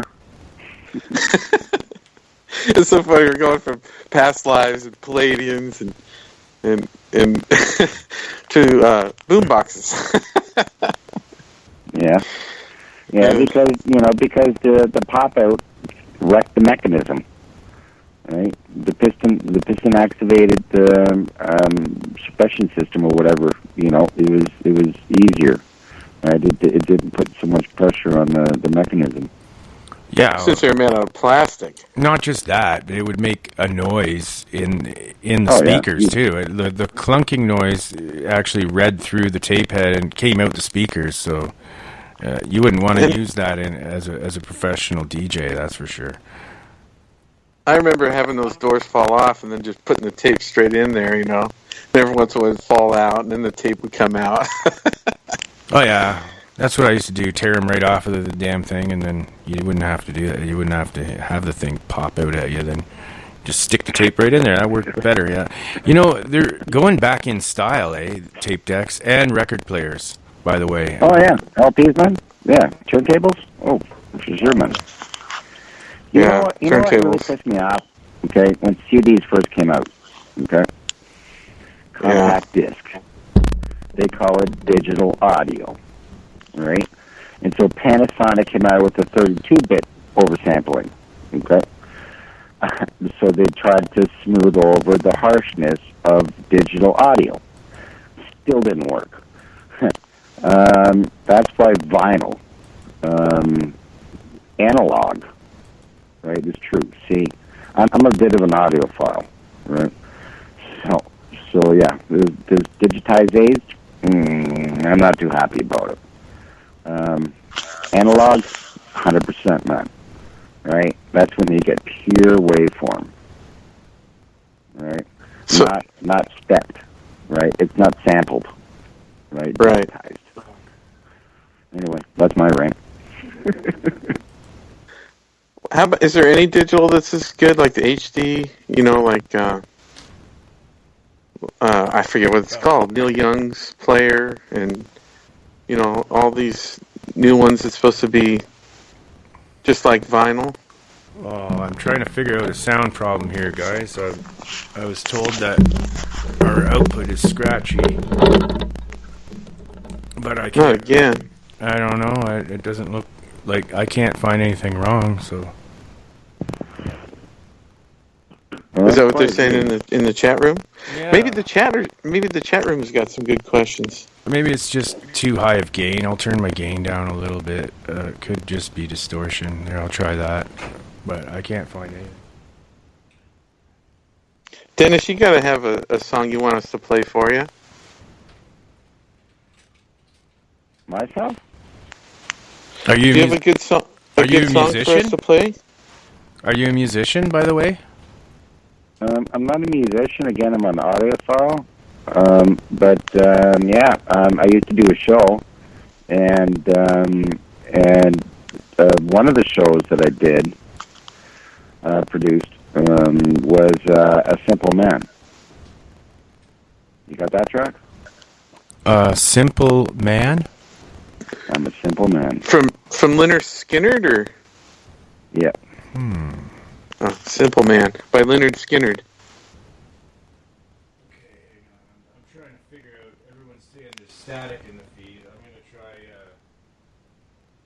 wiggling a few wires here and see if it goes away. But I can't understand where that would be coming from. I haven't touched a damn thing on my board. I haven't touched anything except for my mouses, and that's it. So hopefully, is the static sound gone, so we can play this song. So you actually helped produce this song?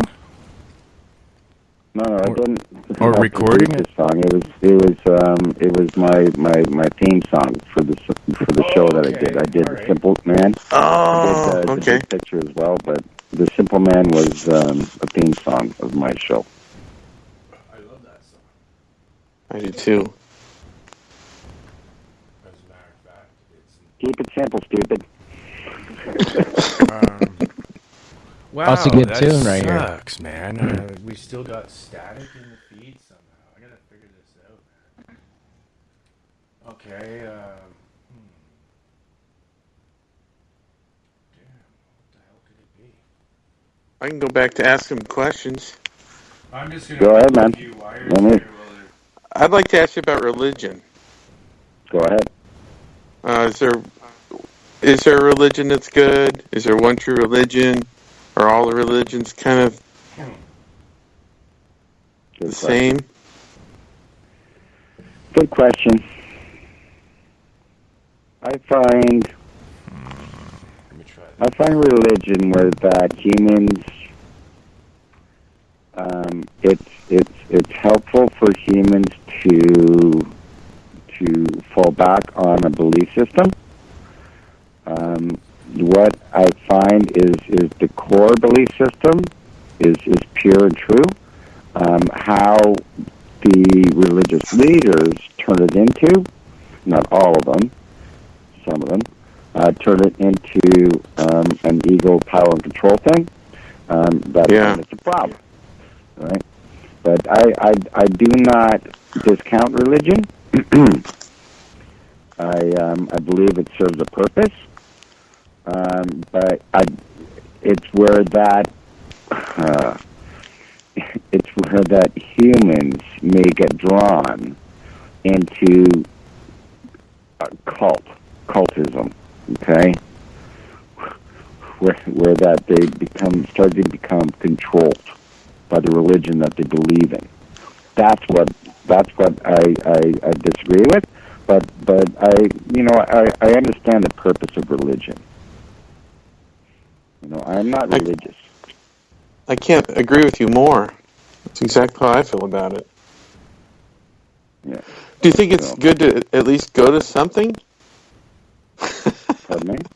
Or touch base in your own way? Or you think the organized part of it's good in some aspects? In some aspects, yeah. Not in all. It's just like in everything. In business, in pharmaceuticals, in politics, in government, in everything. Yeah. Humans will take. Okay. The ones that are with an ego. Humans will take what other humans Give them?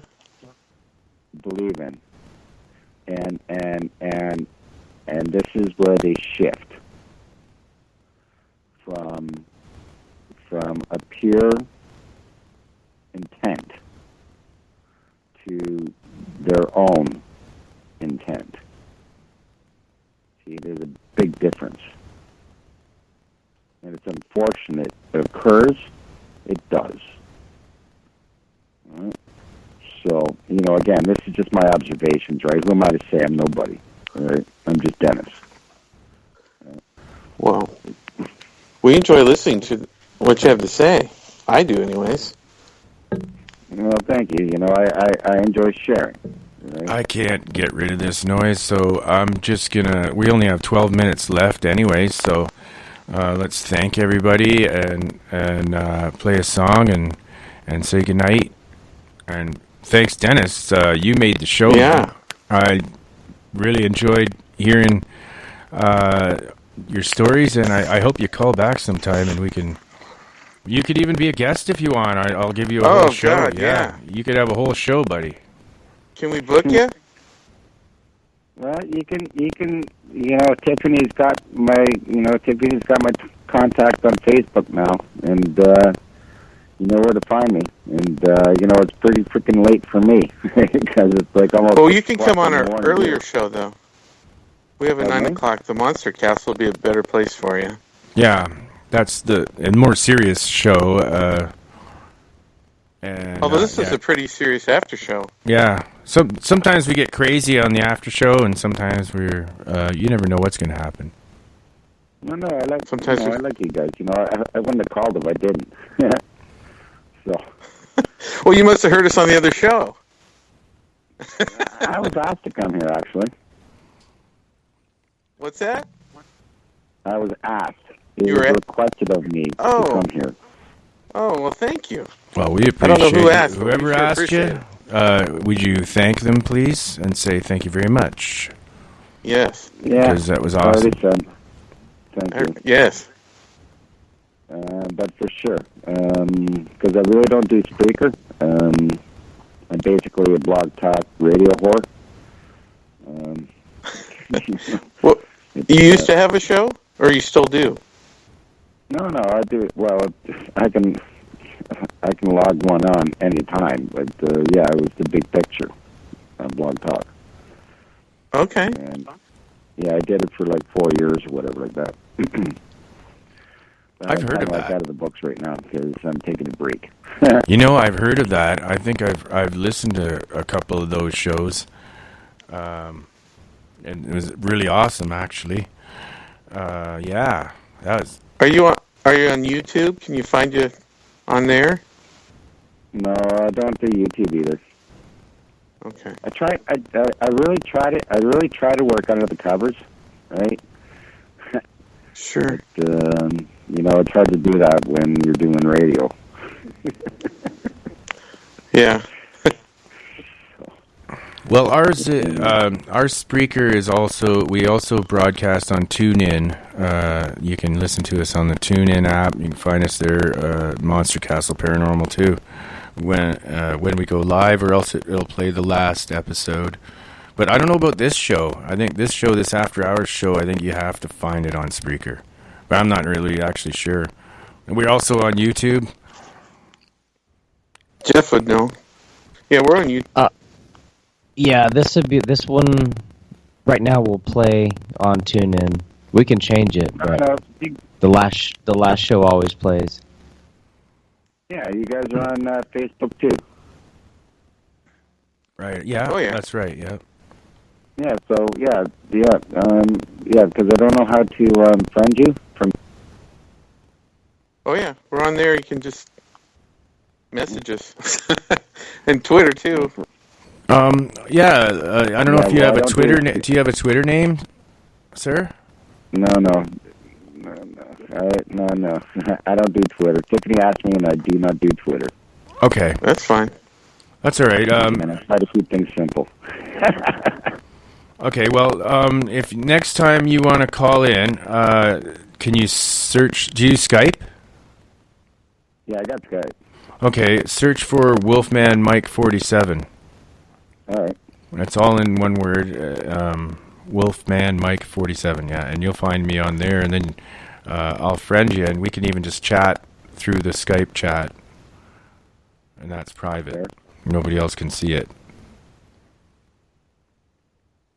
All right, and then on that note, I'd like to thank you very much for the call, and thank you guys for sticking around. Anything you guys want to say to good night to everyone, and then I'm going to put a song on. No. Just thank you for everybody, and And have a good night. Jeff, you have anything to say? No, that was a great. I really enjoyed that. That was good.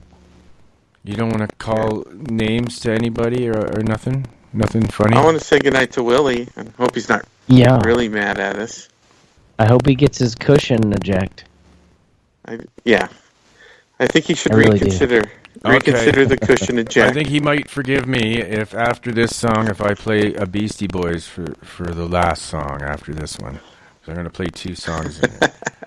I think Beastie Boys. It looks like he requested Beastie Boys for the last song. So. What about Simple Man? Did you find it? I have it. It's coming on right now. Beastie Boy. No, I mean, this is the Simple Man, Leonard Skinner, man, on Late Night with Dirty Rotten Taro. Sometimes we do Dirty Rotten Taro. Tonight we didn't. We just had fun. It was a great show. Thanks, everybody. Mama told me when I was young, sat beside me, my only son. Listen closely to what I say. If you do this, it'll help you some sunny day.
feed is distorting, man.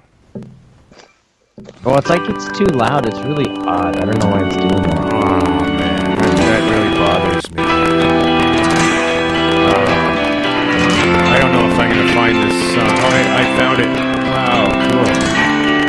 I might just have time to play a little piece of it. Oh, it's Come still recording. on, Mike. Come You on. hear my voice. Come on. Oh, it's got a stupid advertisement. Oh, my God.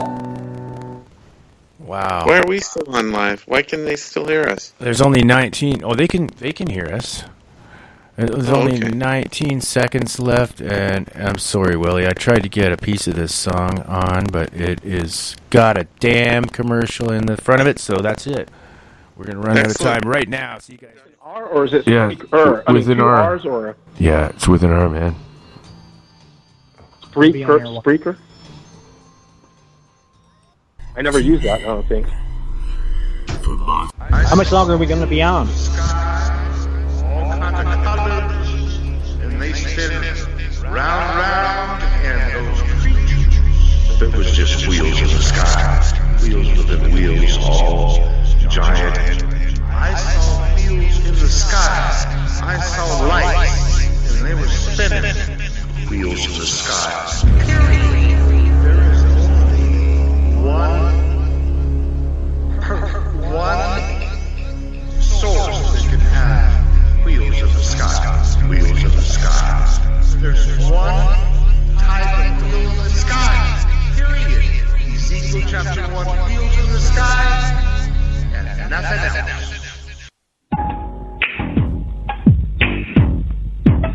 If I can just say something. It's like a big bully is what you are, Wolfman. You're defending the cushion eject. I would literally beat your ass right now, Wolfman. The fuck? You make me all sad. Back when I was a kid, man, I was so happy when I got a damn boom box. One of them big things that had two speakers on the side. I put it on my shoulder and I throw out the cardboard and try to act like I was breakdancing. And then I got showed up by these little bastards come up there and they got the same boom box, but it's got, when they press eject, it's got cushion eject. When I pressed my eject, the tape just shot out. Theirs came out slowly.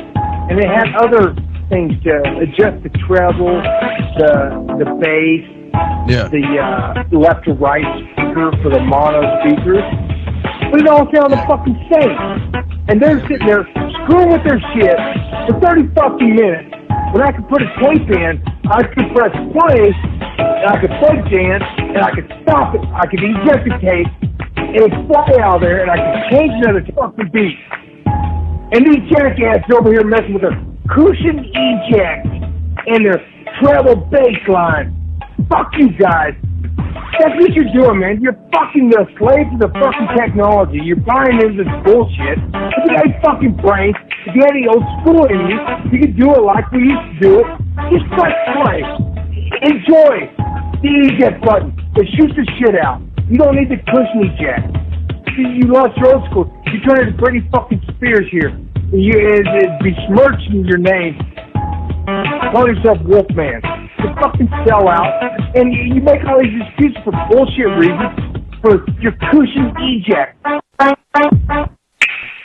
go back to the town in Oklahoma where I was at. If I see those little cushion eject bastards, I'll beat their ass.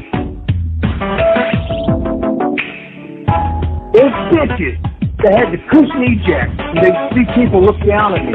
Like I was lower class. What's going on? And I think I know who the guy is. I banned him off my YouTube channel. Cushion eject. You know. It's convenient now that you're a grown man. They really did that. Okay, we're live now. No, we're not. Laugh at us. Nut. The people that didn't What have the it. hell? To do. Seriously? He was obsessed with. This time, you wouldn't have taken my damn call. I was just starting to like you too. Damn it, Wolfman. You know. That's why we gotta go live right now. All right, you are on the air with Monster Castle Paranormal, extended Sunday, and we are going into Spreaker. We're off the network, and I'm here with Joe Roop. How's it going, Joe? Go Seth, go. Joe Seth, are you still there? Yes, I am. Yes, so Is that's this your guess. And we considered got a different show? Joe Roop though. You got to talk to Ronnie.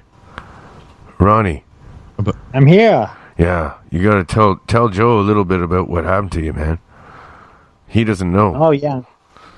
Oh yeah. I ended up in an alcohol treatment center, and I was a diehard atheist, and it used to piss me off just to drive by a church, and and they challenged me to look for God, and I was like, I don't believe in God, and I figured they'd kick me out, but they started talking about how how stupid it was of me to pronounce that there wasn't a God, even though I never took the time to look. And so, like I said, I decided I would challenge him to show himself to me, prove to me that it exists. They did just start their prayer upon a hill, and during that prayer, I said, God, if you're out there and you're real, you need to let me know it. And this dove flew out of the tree, and it hovered right above my head. Feather came out, went floating down the side of my face, and it landed on a cross above my head. And then I was still in denial, and I said, God, if that was you, I need you to let me know that this bird is your sign. And then the bird pooped on my shoulder. and then I stood up, and I don't think I really believed, but I look up at the sky, and thunder rolled across the sky. Like something big was there, and it was leaving. And I don't know if anybody else heard the thunder.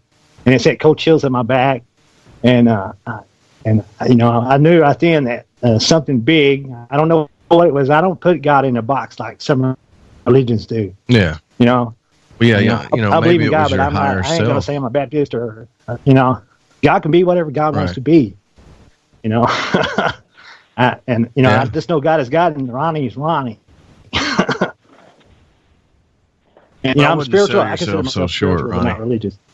And it's got me by. But I even went further. I even went further into that. I asked God, why me? Why did you save my ass? Because I was well on my way to drinking myself to death, and I wasn't that far from it. My wife, who was there with me, died at my house in my bedroom floor from alcohol. I was bled to death right there in my arms. I got to, and and I was sitting there, and it's gonna be hard staying sober through all this. Cutting in and out a little bit. And I never even thought about him. And yeah, I thought that was and and then but the weird thing was, I was like, God, why'd you go to all that trouble? And I had this weird dream, and God, it was like God would give me driving directions to some place, and I thought it was just a dream. Weeks later, I had the same dream, but this time instead of driving directions, it lifted me up. And I was floating up by this 4-story building, and by the back porches, and I could see the guardrails on the patios. I could see the brooms leaning against the doors. It was the most vivid dream I ever had in my whole life. And being that high in the air just made my stomach all trip out. And I looked down to see what the hell was making me rise up like that. And I was standing in a white giant hand, and it gave me directions to the same place.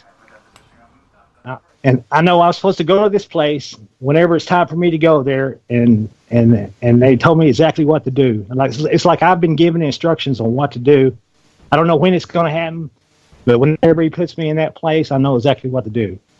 He showed me twice exactly what I was supposed to do there. And all I can figure is God wants me to do something, and I'm going to do it.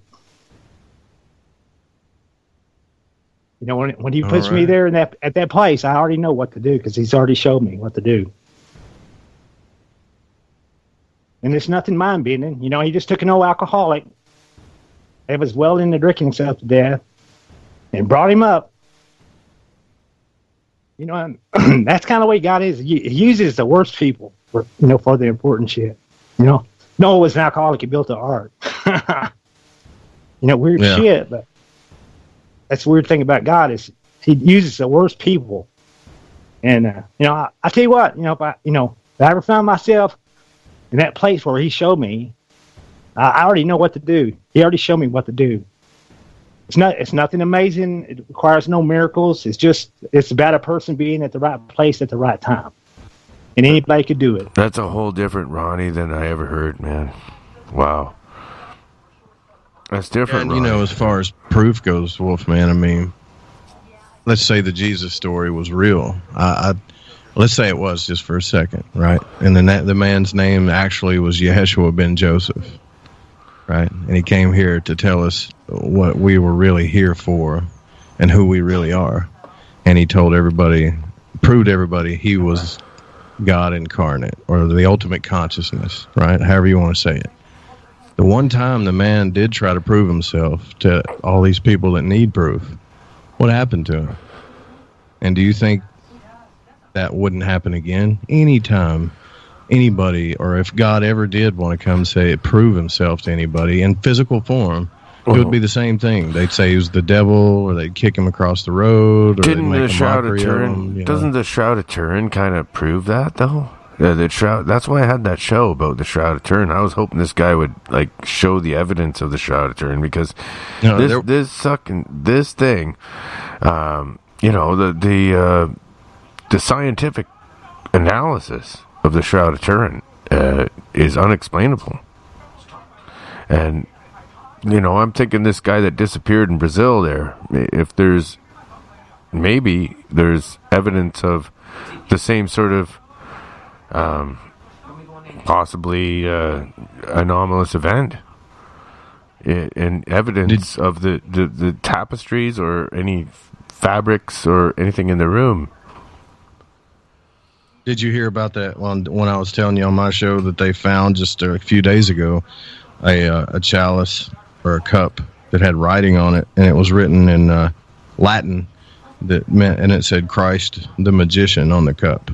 Yeah, and it's dated back to the time of Christ. Yeah, in I know. Area. And that goes back to where I come from with some research I did that shows that Christ may have been the son of Cleopatra and was taught by magicians in Egypt.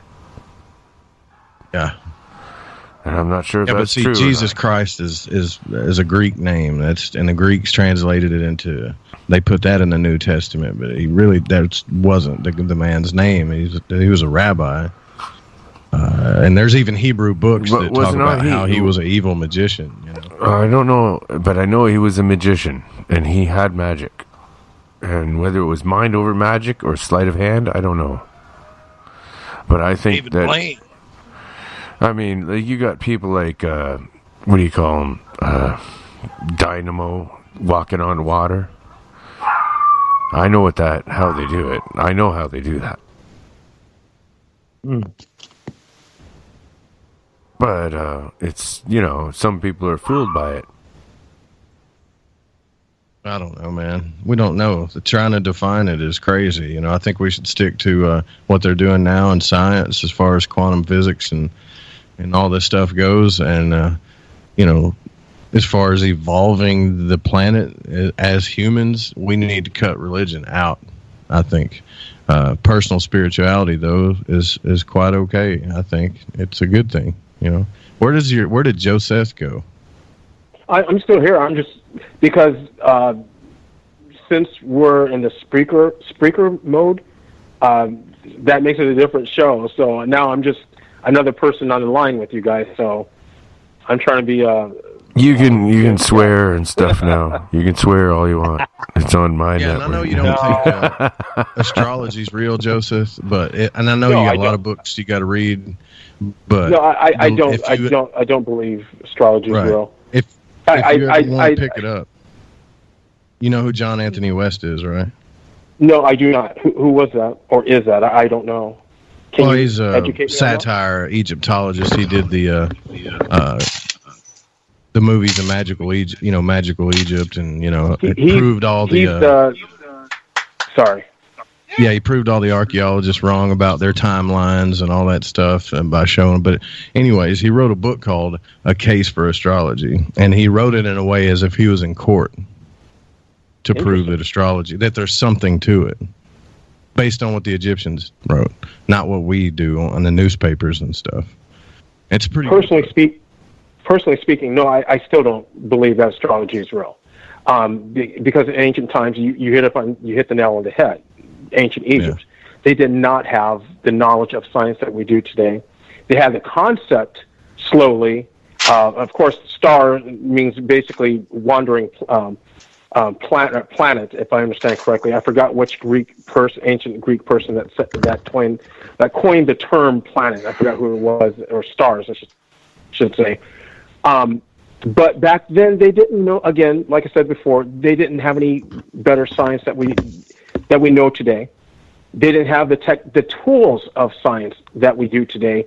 They didn't have it back in the 1500s, like Kepler, Copernicus, and all those other people. Well, I should say the Renaissance times. So the best they could do at the time was to use. The best they could do at the time was to use stories that they told each other. And when they looked in the sky, it's just kind of like looking at clouds. When you see a puppy dog and when you see a cloud formation, it looks like a puppy dog to you. So that's where you get that's where you get astrology, because that's what they had at the time. And we've got way too many satellite images. We've had rovers go to Mars and things of that nature. We know better, guys. And deep down inside, people just want to believe what they want to believe. And when they hear atheists like myself, and like I said, I remember being a believer, and I was actually offended that there's this non-believer, and I get it that you're not used to running into atheists. But, not everyone, the bird situation, pooping on, and like I said, when I was young, a bird just happened to poop on me. Does that mean some gods are real or something? Can I ask you a simple question, though? Yeah. So, you don't believe there's anything after or outside of this existence, right? This perception of existence, correct? You mean as in like like the idea of gods or afterlife? Is that what you mean? No, he means the five. No, I just senses. mean outside this. Like what we see, what we feel. There's nothing outside of what. Oh, we're living. Well, yes, okay. I think it's what you're saying. Craig's jumping in. Yes and no. Yes and no. Let me explain why I say it that way. I'm not being a smartass. There's a reason why I say that. Okay. I just want just a simple answer, though. Okay, that's what I'm about to do. Just because I want to write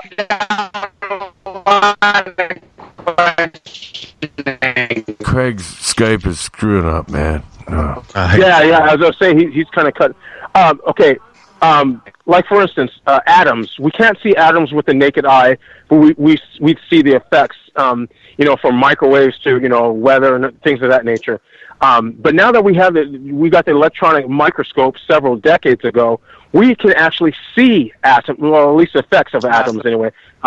So yes and no, we can't see it, but that's been proven scientifically. So therefore, I know atoms exist.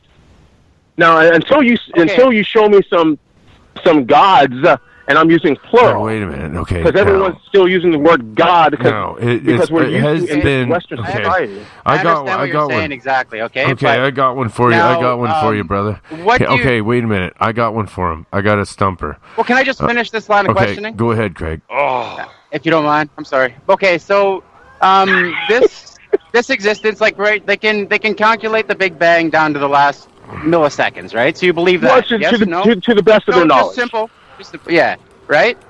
So what created the Big Bang? What was before the Big Bang? It was not a god. I think that's even a more ridiculous notion than a Big Bang happening on its own.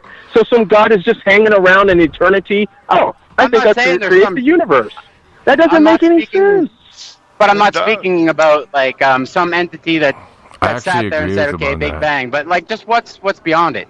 I don't like I said before. Just because I don't know. I'm just going to be honest with you. Okay, so sometimes now, one of the best answers. I'm trying to answer your question, sir.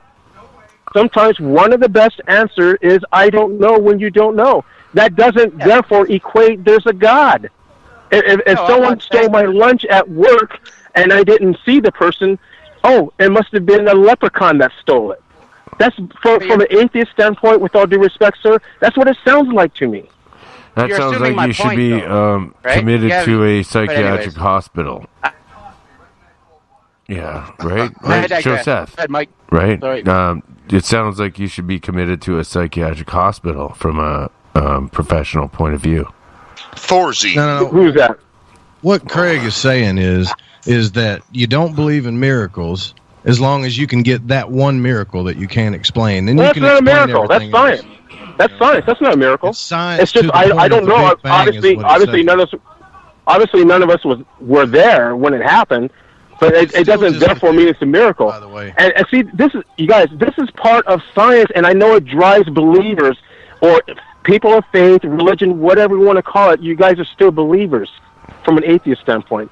Whether you're a deist or you're spiritual, it's still believing in something Of course that, I from do. my point of view, you don't We're see. not the mad ones, The though. best No, that scientists belief- are able to track based on Doppler shifts. My beliefs they can see are the Doppler based shift on using- reality, based on real events that happened to me. I'm trying- That is where my beliefs come from. You know, So the yes, scientists if that's can't what you even mean prove by the a earth is believer, round.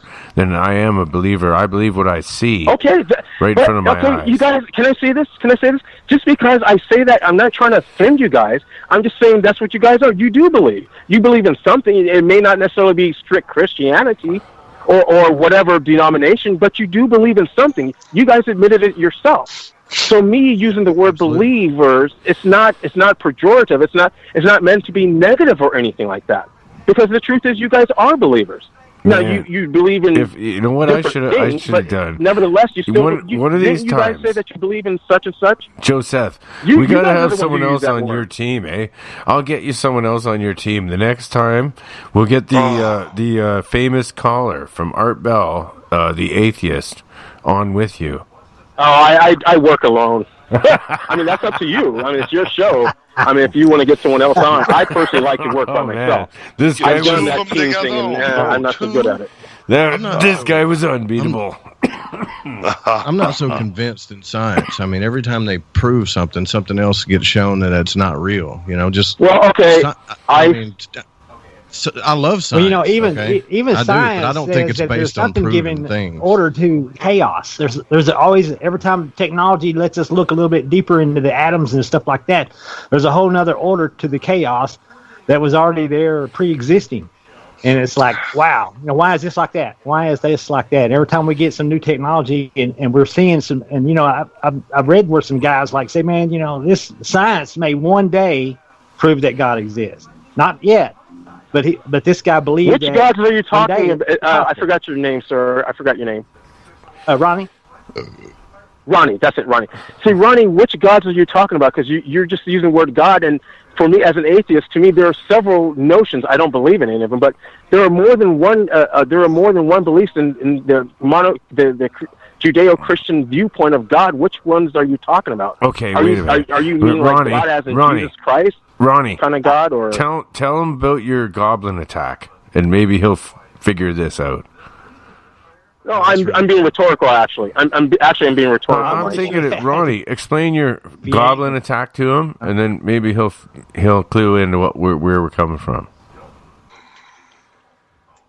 Well, you know, when I say God, it just means a higher power, something greater than ourselves out there that created us, that started us, that knows more than we know, and it could be, hey, this thing could be alien, it could be anything that, you know. But even the scientists say, you know, it gives order to chaos, and when technology increases and we look deeper into everything and we see, you know, this newfound structure of order, and they're like, you know, the Earth has to be way older than we think it is for everything to evolve like it does, you know. So it's a big mystery as to who did it, what did it, you know. But it's like there's something mysterious out there, you know, a higher power, a God I don't want to put God in a box and say, this is what God is, and I don't think anybody really knows Ronnie, what it can I is. ask you this, Ronnie? Why does it have to? Why are you limited to just one God? Why can't it be like 3 or 20? I did some research about ancient Egyptian gods for a science fiction story, which I never ended up writing years ago. When after the movie 300 came out, I was kind of inspired to write something my own. But anyway, and I did research on ancient Egyptian gods. They had like hundreds of, the god of death, the god of. Yeah, So why are you limited to just one god, Ronnie? There could be the Greek gods. All could have been true stories, instead of made up stuff. I mean, we don't know. All we know is that life is way more complicated than something that would just simply evolve. That's what I'm saying. I'm just saying. I noticed that you say God, and that's your bit. I'm not criticizing you at all, but I'm just picking with your brains, and that's what we're here about, right, on the show, right? Because you guys do that to me, and I like to do it with you guys too. But I just noticed that you just automatically say God, and from what your story, what you were saying earlier, that you were like in deep, like you're kind of like not experimenting. What's the word I'm trying to say? You're like on a journey to discover, see if God was real. But I just find it interesting that automatically goes to one God. Oh no, there's I have no idea. There could be a whole family of them. We don't know. Nobody knows, really. There's a family of Bigfoots in the woods behind my house. I have many thoughts of astral travel, and I've actually experienced fairies. The god of the forest. Oh, yes. Oh, yeah. No, okay, how do you explain this one? I approach a graveyard, and the fog is only coming from the graveyard. No, there's ground fog, but it's only drifting across the ground from the graveyard itself. Nowhere else is there ground fog, just from that little tiny old graveyard. And as I walk up to it, and this is real, this happened to me. Everyone else saw it too. I was the only one brave enough to walk towards it. It happened on our farm. Oh, sorry. And the fog was going across the road from the graveyard, but there was no other ground fog anywhere else. And the closest. Are you sorry? I'm telling you, Joseph, what happened to me. Okay, I was trying to see when we could come in. I wasn't sure if you were done or not. That's all. No, you can jump in any time. That's why I paused. Well, okay, real quick, my closest guest. Remember, you're dealing with dead bodies and perhaps the decompositioning of some of the bodies. Graves, in addition no, to wait the a minute. fog. Wait a minute. No, I've seen plenty of ground fog. Whoa. We have a lot of. Okay, stop right there. This graveyard has not been used for over 200 years. The stones are 1800s. Okay, so there's no decomposing bodies left. Okay, it could be that because of it's a cemetery, so therefore it's condensed. You have a lot of greenery.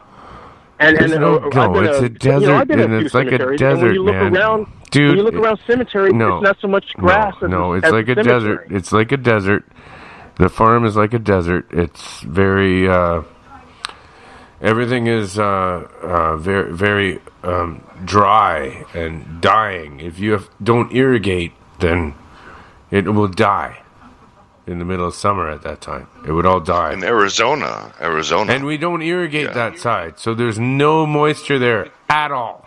So you can excuse that one as well. Out of the picture. That's not an explanation. Okay, well then I don't know. Under the circumstances from this anecdote that I'm hearing from you, Michael, the best I can say, and that was my best guess under where I heard from you.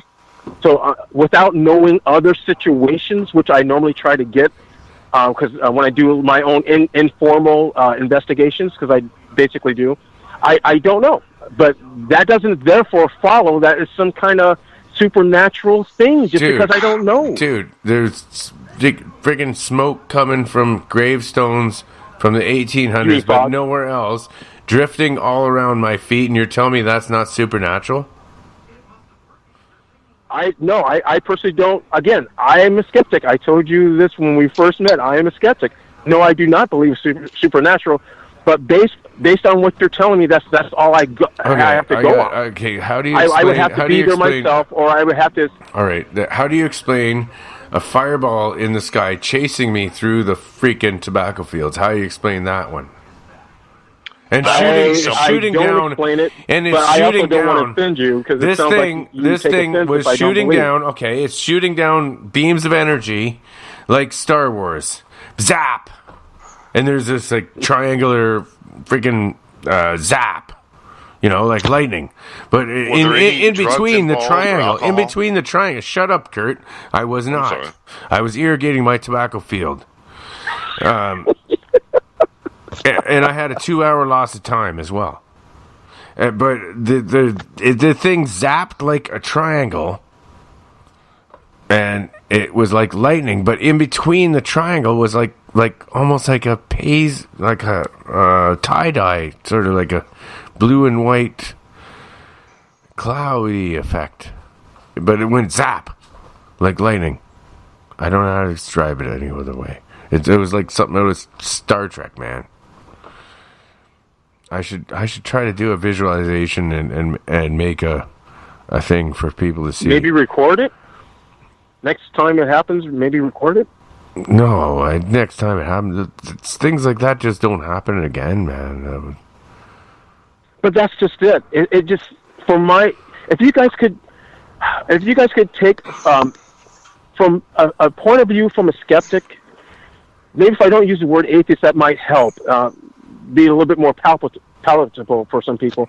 But as a skeptic, I mean, it just seems like it's always convenient that for some reason someone didn't have something to record, or it doesn't happen again, or there's always some reason why we don't see proof of it. And just believe me. If it happens to you, let me tell you, man. When it happens to you, you're so dumbfounded by it, and you're thrown into a whole different reality, and all of a sudden everything's real, and that's real. Oh my God, that's real, and you're so shocked by this. You don't think about getting a camera out or doing anything like that. Sorry, man. I understand what you're saying, but can you see from my point of view when you hear thousands of people say that, then you got a pattern. I wouldn't lie to and you. There's always, with modern technology, with all these smartphones, now, of course, mind you, we have a lot of UFO footage now. Now, we also have a lot of drones, so that just complicates things now these days when you're talking about UFOs, specifically UFOs, because now there are thousands of drones now. Now, I actually saw one for the first time in my life being used by the Lincoln Police Department here in Lincoln, Nebraska. It was at one of the protests I was at. Doesn't matter. It was recently, but anyway. And I was like, "Wow, this is the first I have actually seen a drone being used." It was by the police department. Okay, so and it was beautiful structure. What I said, and if you didn't know any better, you would have thought that was as people say, UFOs. So I mean, I'm not UFOs. The literal meaning is unidentified. That's right. We don't know what it is. Floating object. That's right. We don't know what it is. We don't know what exactly, that is. and unidentified. It doesn't mean you're a lunatic. You're just saying. Weather balloon. All we're saying is we don't know what that is. Ezekiel chapter 1. Only. We saw something. We don't know what it is. If I can say this real quick, you guys, I'm a lot like the fictional character out of X-Files, like Mulder. I seriously want to believe Ronnie, that they're specifically aliens. Joe, not God. Actually, let's. I'm talking about Joe aliens Roop, now. are you still there? I would love to see him. What's that? Joe Roop, are you still there? Ronnie Dawson, are you still there? Yes, sir. Okay. Can you tell my guest about your experience a little bit? About your goblin attack? I'll make it quick. We've been seeing some UFO craft. I mean, in the daylight at night, and I'd seen like 2 in a 7-day period, and we wanted to get some footage of it, and I wanted to shoot a laser at the damn thing and see if the beam deviated because of the propulsion system of the craft. So we were UFO watching. We were hoping to get a chance to get some footage of it in case the laser being shot at it and bending towards the propulsion system on it. That way we'd confirm that, this wasn't just lights in the nighttime. That's a problem that you have when you take a picture at night. It's just lights in the dark, and skeptics are going to say that could be a street light. And so we wanted to catch the laser and the UFO at night. And anyway, we got the opportunity to pull this thing off, and we shot the laser around the craft, but it didn't. The light did not deviate like we had hoped, and we failed to get some footage of it. But 2 days later, it must have pissed ever whose spaceship that was off, because they came and paid me a little visit in my home. I just laid down in bed, and my feet had just left the floor, and I had laid back in the bed, and they pinned me in that bed. And they came in my house and ransacked it. And I had lights on, and I seen them running around the living room, and they were opening drawers, and they were digging through shit. They were 18 inches tall, and they were basically ransacking my house looking for something. I assumed the laser, because the whole thing ended when they finally got to where the laser was being kept. But at one point, they run underneath the bed, and they were bouncing my ass up and down off the bed, and it was like they had an EMP device that separated.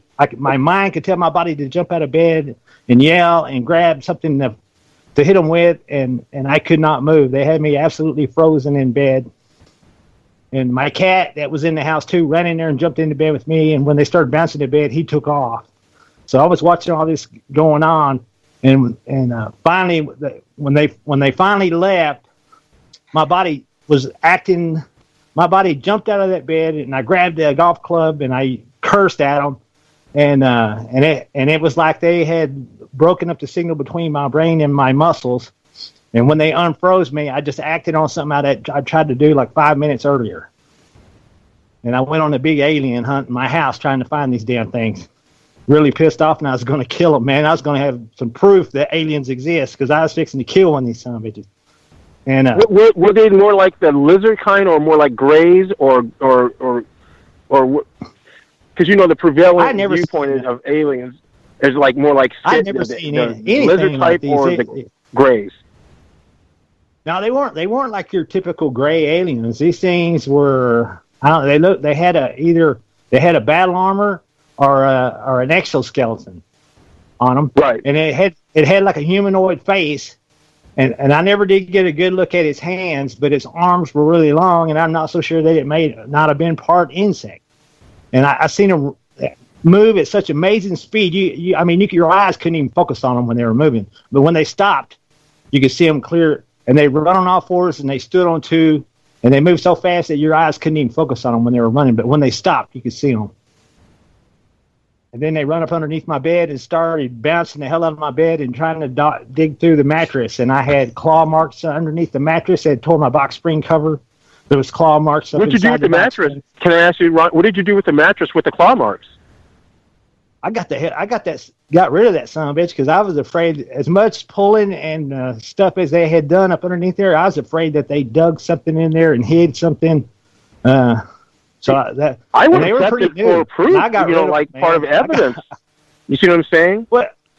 I would have. Yeah, that's what I would have done. I thought about calling the police, but I'm a hazardous material transport driver, and I don't need that kind of, people don't want you to drive their gas trucks when you see shit like this, And I couldn't come right out and call the police. I really wanted to call the police and see if we could get some kind of prints and stuff, but I couldn't do it because it jeopardized my whole career.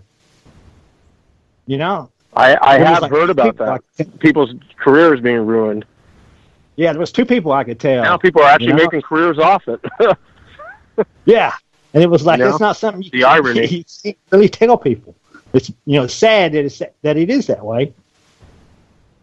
But like I said, for every UFO story that's been told, I bet there's 5 that's never been told.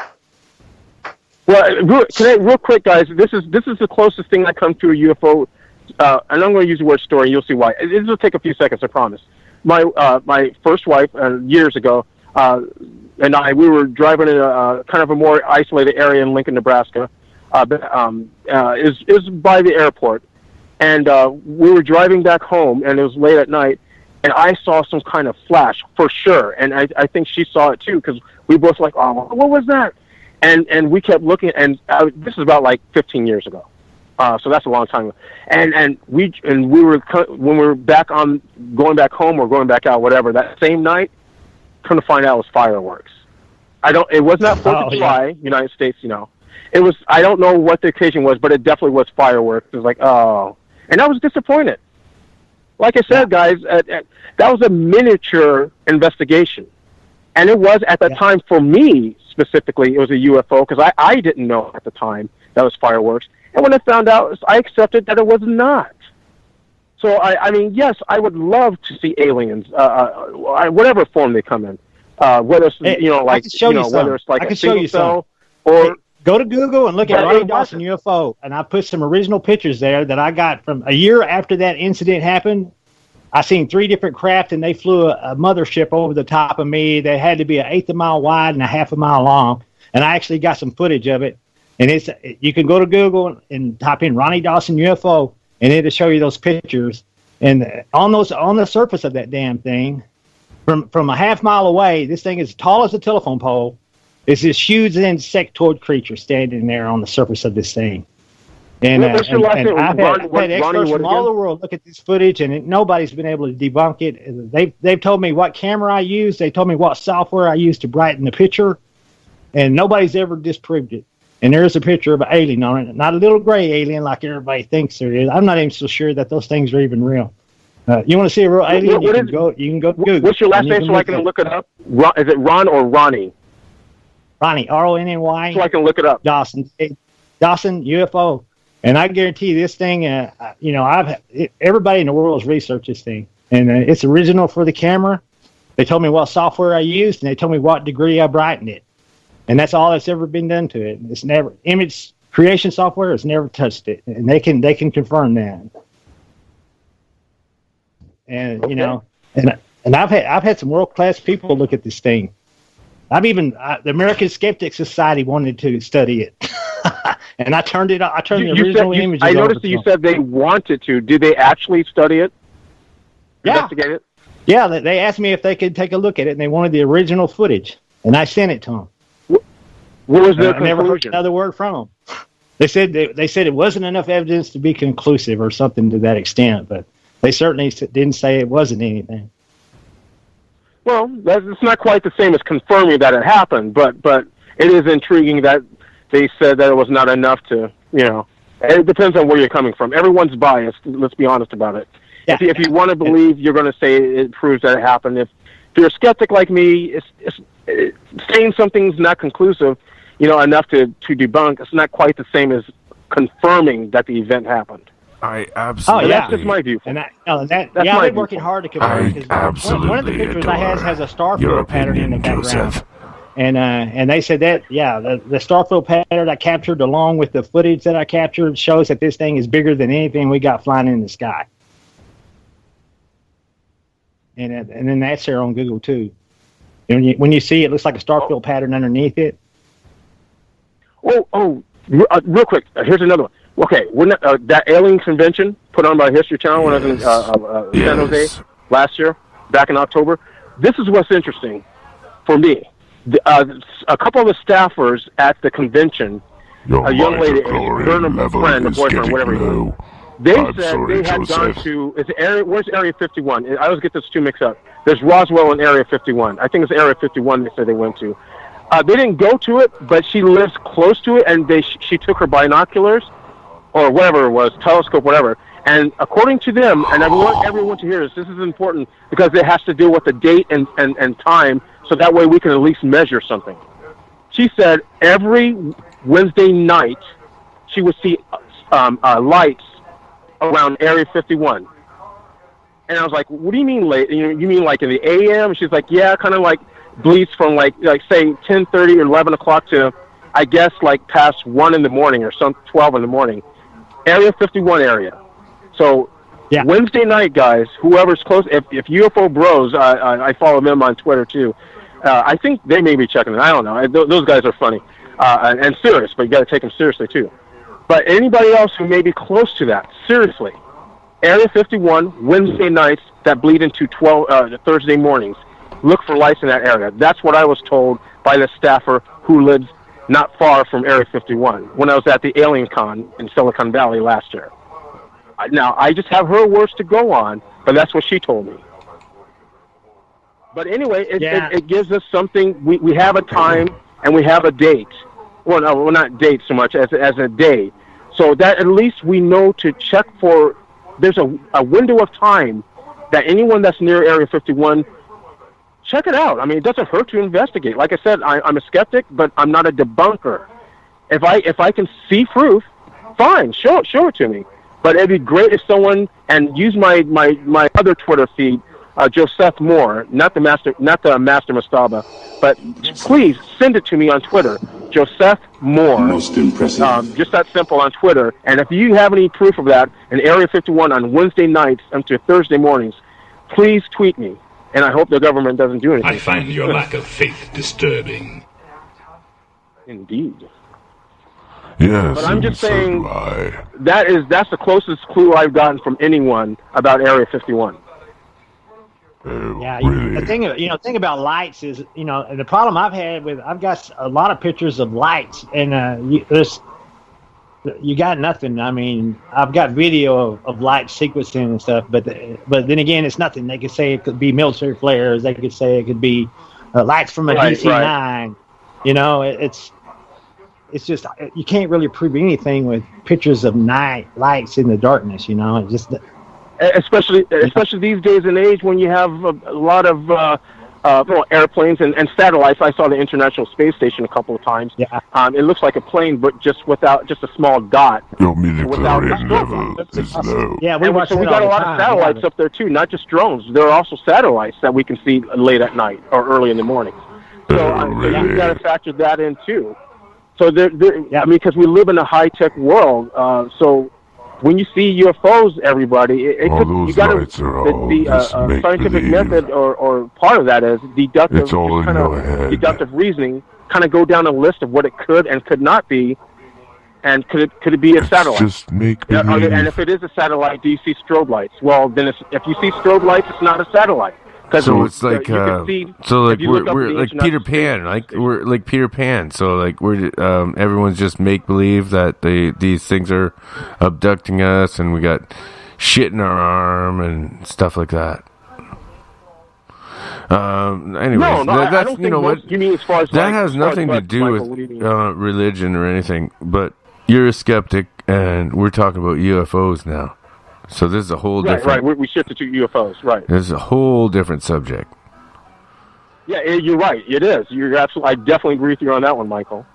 Yeah. UFO is very different from the supernatural. Yeah, that's right. This is something that could be real, whether you are whatever, if you're an atheist or whatever.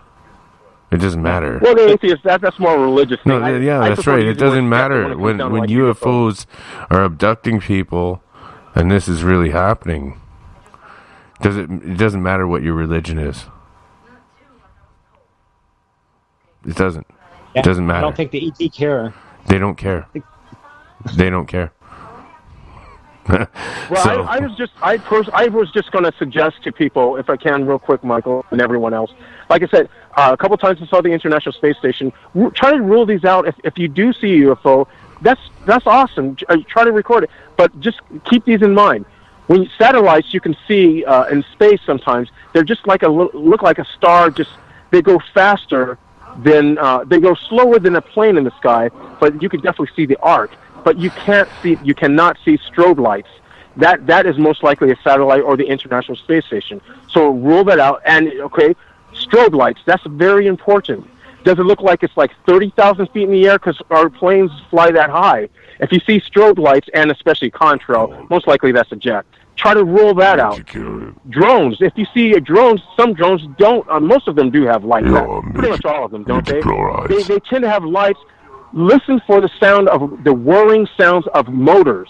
If you can hear like a whirring sound of motors, chances are that's a drone. Listen I'm to just me. saying these are things that people can do if they want to look for UFOs. Joseph, this is before your. you start getting all excited like I did. Hey, don't. That one time when I saw fireworks. You're totally Go ignoring through the me. list real quick and Wait a try to minute. rule out if it's not one of these You're other supposed to be my Padawan learner, aren't you not?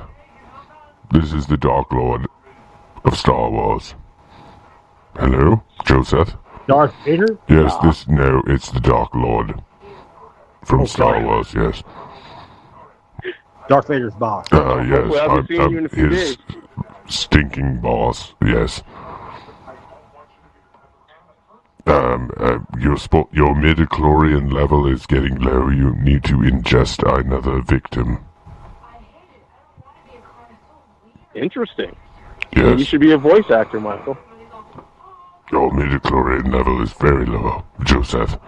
You need to it is. come to the dark side. Please.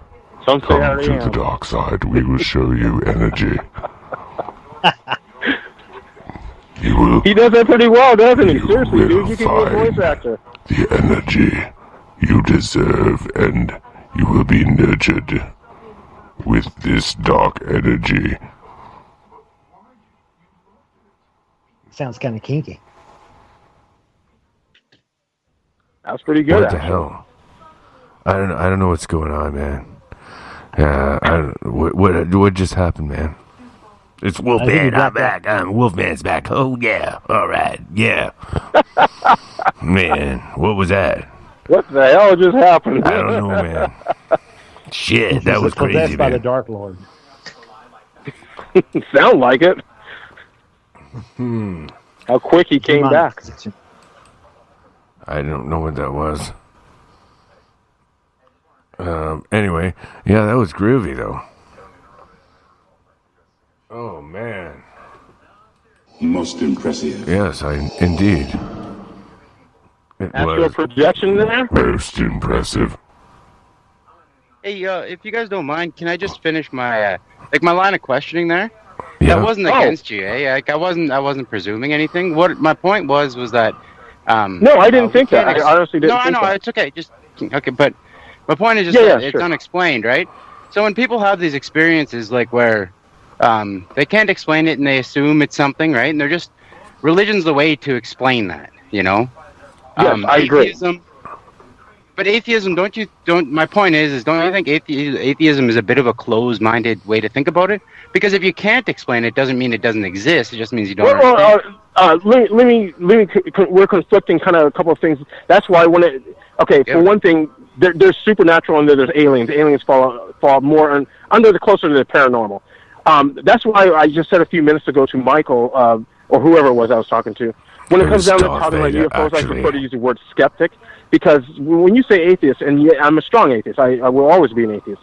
But that's when we're talking about supernatural or religious or spiritual stuff. Because when you're talking about UFOs, that's not spiritual. That's paranormal. You know, like Bigfoot or the Loch Ness monster, because it is a possibility, and it's been known to happen, like in the deforestation, the rainforest being cut down. Scientists are discovering so many species, like amphibious and bugs that we've never seen before. So there is a possibility, I doubt it, but it's a possibility. There could be some kind of humanoid species out in different wood areas that just simply were never discovered because human beings, we don't build cities right in the middle of forests. So I'm just saying, so that's a different, when you're talking atheist versus skeptic. I prefer to use the word skeptic when it comes to the UFOs because you're blurring different things. One, atheism deals with theological speculation and religion and spirituality, whereas UFOs, that's paranormal. If you would does that help a little bit? Yeah, man, it helps a lot. Well, yeah, but my point is that like if you can't explain it, you can't really Don't shoot it down. Is all I'm underestimate saying. the Force. And when it comes to aliens, like okay, yeah, sure. You have some sort of belief towards them, but why is it different? No, not belief. Well, go ahead. Just wait. Yes, thank you. Okay. But why is it different when you start talking about religion? All of a sudden, you flip a script and you're completely opposed to it. I didn't do a good job explaining. I'm not trying to make you Find mad. your lack of faith. Oh no! I'm not mad. I'm just I hear this like for several years. I guess I don't do a good job of explaining the difference. But go ahead. What's your question? Oh, that was it. Like, what's the difference between slightly believing or even having a chance of believing UFOs, but then when it comes to religion? Oh, okay. I just said a few seconds, but that's okay. I don't mind saying it again. Okay. Let's see. I'm trying a different tack here. Okay, UFOs. Think about the basic concept of, traditionally speaking, when we say UFOs, what is it we're talking about? Traditionally, not just flying saucers, but just some kind of alien craft that's something we can't explain and don't understand. Well, that's a bit vague, but traditionally speaking, UFO deals with some kind of technology involved. Okay. Some kind of alien. What about pilots that have seen it? Like little accounts of pilots and military people that have seen them, and it's documented. Like that's just real. But the basic difference is the key word that I used was technology. See, it is. I mean, look at us as human beings. We are we keep looking for aliens when we are the aliens.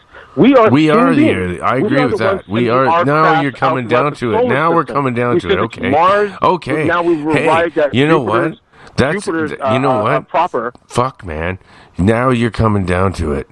Now we're coming down to something that we both agree with, and when it riddles down to and boils down to, is what, Joseph? What does it boil down to? Are you being rhetorical, or you really want me to answer? No, I want an answer. Like, I think it's the same as mine. What it boils down to is it's the tangible and technology. There is a possibility. I don't think it's likely, but it is possible that some other aliens can arrive here via technology. That's not the same as from a religious standpoint. When you believe in spiritual beings like afterlife, and that deals with it. That's a hyper, on a different level. When you're talking coming back from the dead, or some gods whatever existed, that's outside of the universe and create. That's very different from technology. But I'm not saying you have to agree with me, but do you understand where I'm coming from? You don't have to necessarily agree with me. I'm not disagreeing with you. But that's where I'm coming from. I understand exactly where you're coming from now. It's because you haven't experienced anything even remotely like that. No, that's right. I just told you about the UFO. No, remember, I saw the lights, the fireworks. No, for me, at that time, just hold on a second, guys. At that time, that was my UFO moment. I saw something I couldn't explain, and then come to find out I was wrong. It was just fireworks. The same thing again. But what you're trying to say, like what you're telling me, literally, is what you're telling me, is that you can see a UFO. It's in our reality, so you can tangibly understand that. But because it's not an understanding. I understand. It's not just understanding. Jesus, man. It's what's logical. Okay, yeah, sure. That's logical. An alien spacecraft flying around in our atmosphere, but do you understand why I'm saying it's logical? You haven't. No, all I'm saying is that you haven't experienced the spirituality side. You haven't experienced anything you can't explain. I was raised Pentecostal. I understand how it is. Maybe you didn't hear that part. I don't know. I have to remind myself. It's possible you didn't hear that part. I was a Christian for most of my life, longer than I've been an atheist, okay? I know how it is to be a believer. But some people just change. Some people go from being an atheist to becoming a believer. That's their business. This is awesome radio, but I'm not going to tell you something that's not true. It's true. KTLK, thefridge.fm. Well, you don't know. You don't know aliens are true, and you don't know spirituality is true. How come okay. No, listen. Let me finish one sentence, please. I thought you were done. Go ahead. No, I was still talking, like mid sentence. I'm listening. Go ahead. But okay, both of them are unexplained to you. Why is one less valid than the other, except for that you can see it? You know what I mean? Just let me finish. No, this is just my point, is that the only difference is that you can't see it with your eyes. This is what I'm trying to explain to you. Never mind. No, keep going. You can't see it with your eyes. You can't see it in our physical reality. It's not just what you see with your eyes or not. That's why I said the electronic microscope. You can actually see atoms. I guess maybe I go too many tangents. I have to do more poetry than I do. I'm not trying to disprove. Well, I'm trying to answer your questions. You keep going. Would you like for me to answer, or are you trying to? You are no. All I'm trying to do is just make a simple point: is that you can't experience it in this reality, so you don't believe it's true. That's the only difference between. Well, you're partially correct in that. Because I am an atheist. I do not believe that there are any afterlife or gods. I don't see, and nor have you seen anybody come out of the grave and go, hey, the afterlife is real? Have you actually seen anybody fucking raised from the dead and tell you that you Christians were right and the atheists were wrong? We need to get our shit together and start believing. That's the bottom line of that's what a lot of Christians would like for us to do. I understand. But okay, so until someone raises from the dead and shakes my goddamn hand, I'm going to be a fucking atheist, okay? I'm trying to be polite about this, but Jesus Christ. I thought I made that rather plain. Whereas there's the possibility because we are actually... Ow.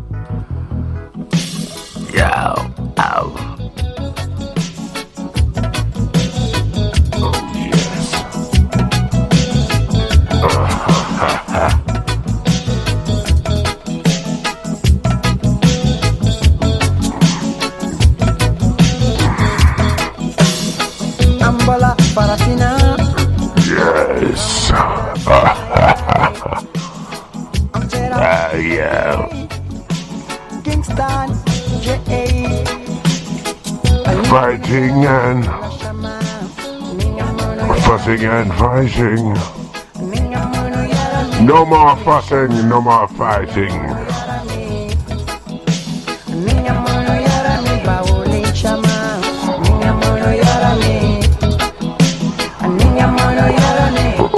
Alright, guys. Jamaica, Africa, Jamaica, Africa, Jamaica, Africa, Jamaica, Africa, Jamaica, Africa, Jamaica, oh, Africa, yeah.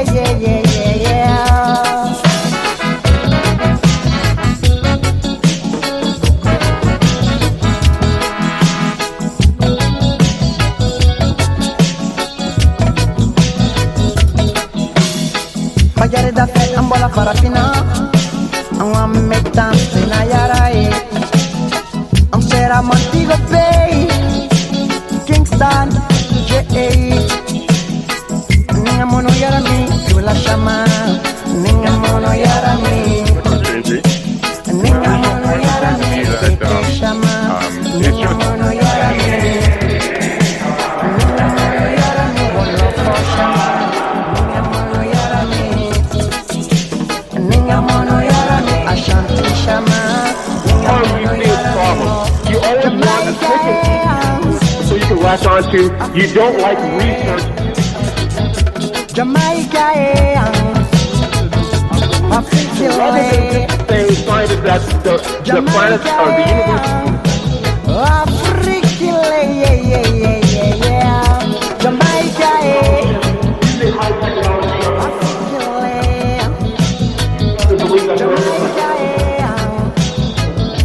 Africa, Jamaica,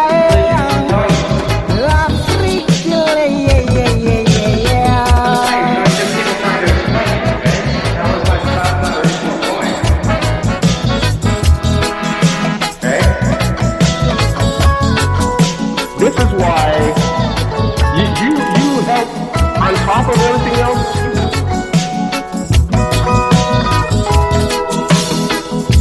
It's not logical to believe in any gods at all. That's just how I am. Because I don't believe like you do. I talked about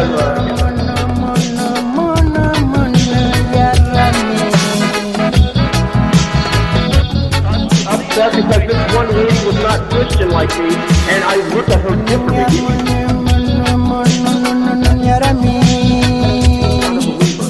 And I was actually offended. So people like you reinforce my atheism, quite frankly. And it's not, and I'm not going to become an atheist.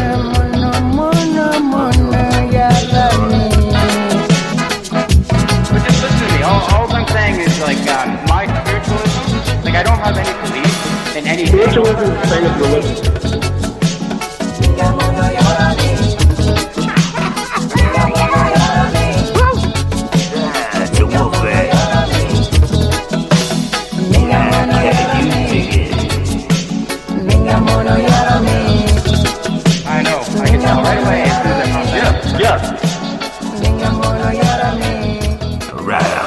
because I don't, because you understand that when you're talking about supernatural versus paranormal, they're different things. You're measuring different things. You don't measure in inches. Well, you could, but I wouldn't recommend it.